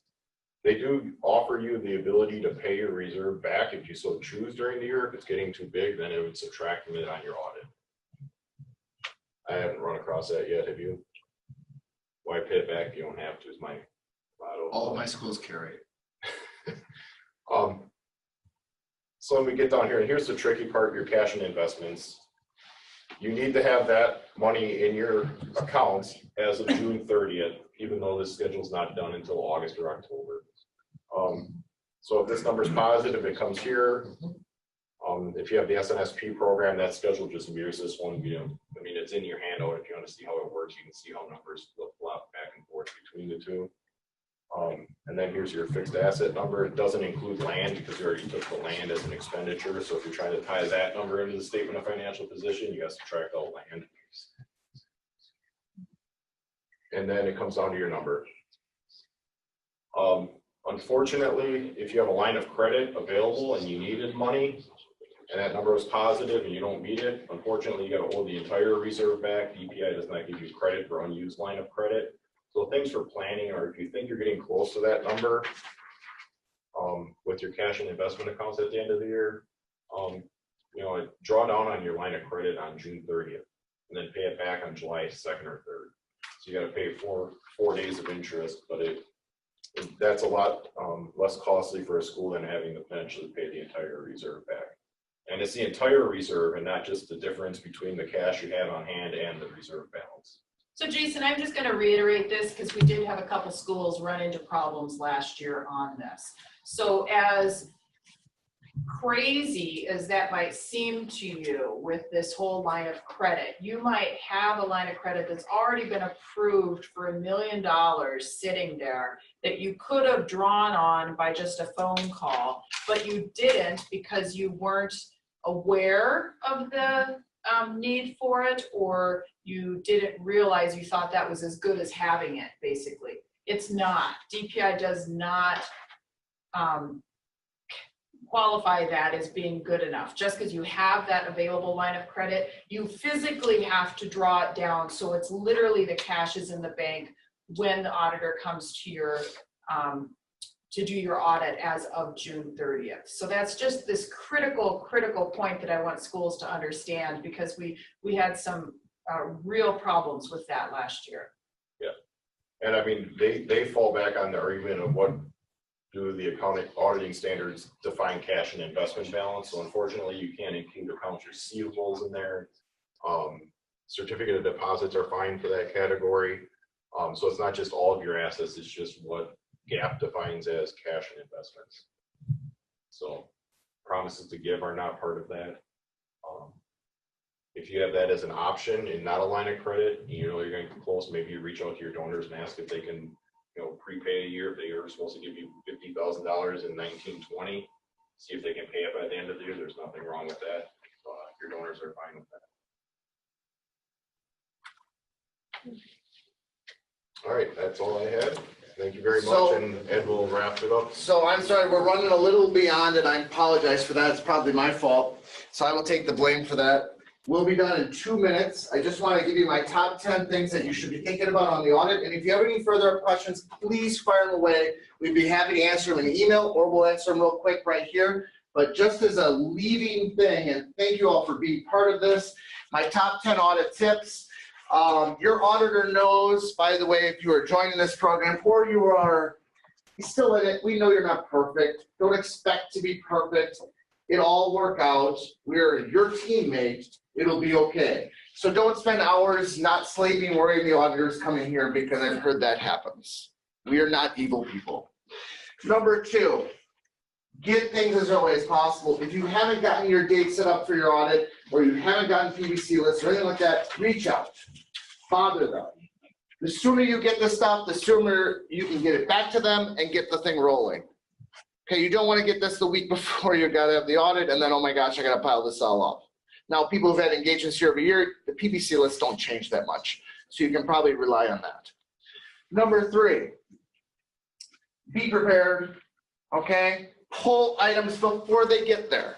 If you wait till the day we get there and you're polling and we're asking you questions and we have new things to cover, it's going to be a terrible day.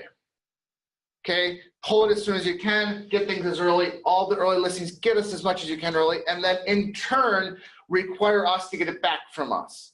Say, hey, I sent you all that, give me your samples. That way you all work together. Number 4, make time. If this is you, when we get there, because you've got meetings at 9, 10, 11, 12, you got to be at this school, you got to be there, that's going to be a problem, because we do need you. We are going to ask questions. We are going to need some new information. We're going to need you to pull something. Yes, sir. Not just for the business manager of that office, but basically everybody in administration needs to make time. A little bit, yes. We won't use some people as much, but we'll definitely use your director of finance, your accountant. We're going to rely on them a lot, but not as much, but we're going to need a little bit of everybody. Or even the school secretary, or everybody who does attendance and all this. We're going to use probably about a half hour of their time during that week. And it's just because we're gonna have to go through those walkthroughs, we're gonna have to ask questions, we're gonna have to maybe do a fraud inquiry. We're not trying to make your life evil, but that's the only way we get to be able to know what we can about your school. Next up, bring up the big changes early. In those preliminary meetings, in those preliminary things, tell us early, because the last thing you want to do is be like, oh yeah, we built this whole thing in the backyard and we've got $100,000 worth of stuff in there. Oh man, because now we're going to want to know everything about it. And that's when we're going to require a lot of your time. So hit us, tell us early, just get it out of the way. If you've got a problem, let us know, because we're going to find it otherwise anyway. Okay? I don't know what number we're on, but communicate with your auditor back and forth. It should never go silent. You should always be willing to call us. We should always be getting back to you. If we are not having communications all across the board, all the way through the process, even after we leave the field, we are failing you as your auditor, or you are failing us as a client because you're not getting back to us. One thing here too is make sure if the people, when they leave field work, hopefully they give you a list of open items or to-do items. If they don't, ask them if there are any. So then that'll help with the efficiencies of wrapping up the engagement as well. And that you're not getting called on October 2nd going, oh, we still need to do this. And just to follow up on that, don't be surprised if new items come up, because usually it comes up because some partner reviewed it and didn't like something. That's why we come up with new items. It's not because like, oh, I'm curious about this. No, it's because some level of review said that's not good enough. This is kind of a little minor thing, but you look like it. You look really silly when you give the auditor something and it doesn't work. Look at your stuff. It's so embarrassing for yourself when you're like, yeah, it doesn't total. Oh, yeah, I forgot. I didn't do any of that right. Or, oh, never mind. Here's this version. It just looks bad. It makes us ask questions. Check your stuff. This is my suggestion for the future. Save everything you give the auditor. Because that way next year you know what we want. It makes your life so much easier. And lastly, oh, we got actually two more. Use your auditor as a resource. We know a lot about a lot of schools. I can tell you all different situations, how they do it wrong, how they do it right. Rely on us. Ask us questions about, boy, do we do that like the other schools? Is it weird here? Should we change it like this? Should we not? Have you seen that work? That's what we're here for. We're not just working on your school. Use us.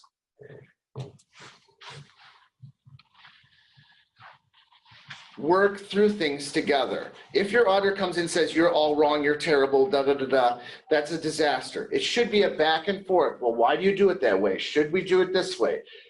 Work together. It's a team thing to get through an audit. As awful as it can be or great as it can be is dependent on the communication back and forth, how you guys are handling it. And lastly, if your auditor really is this, fire them and hire the puppy dog auditor.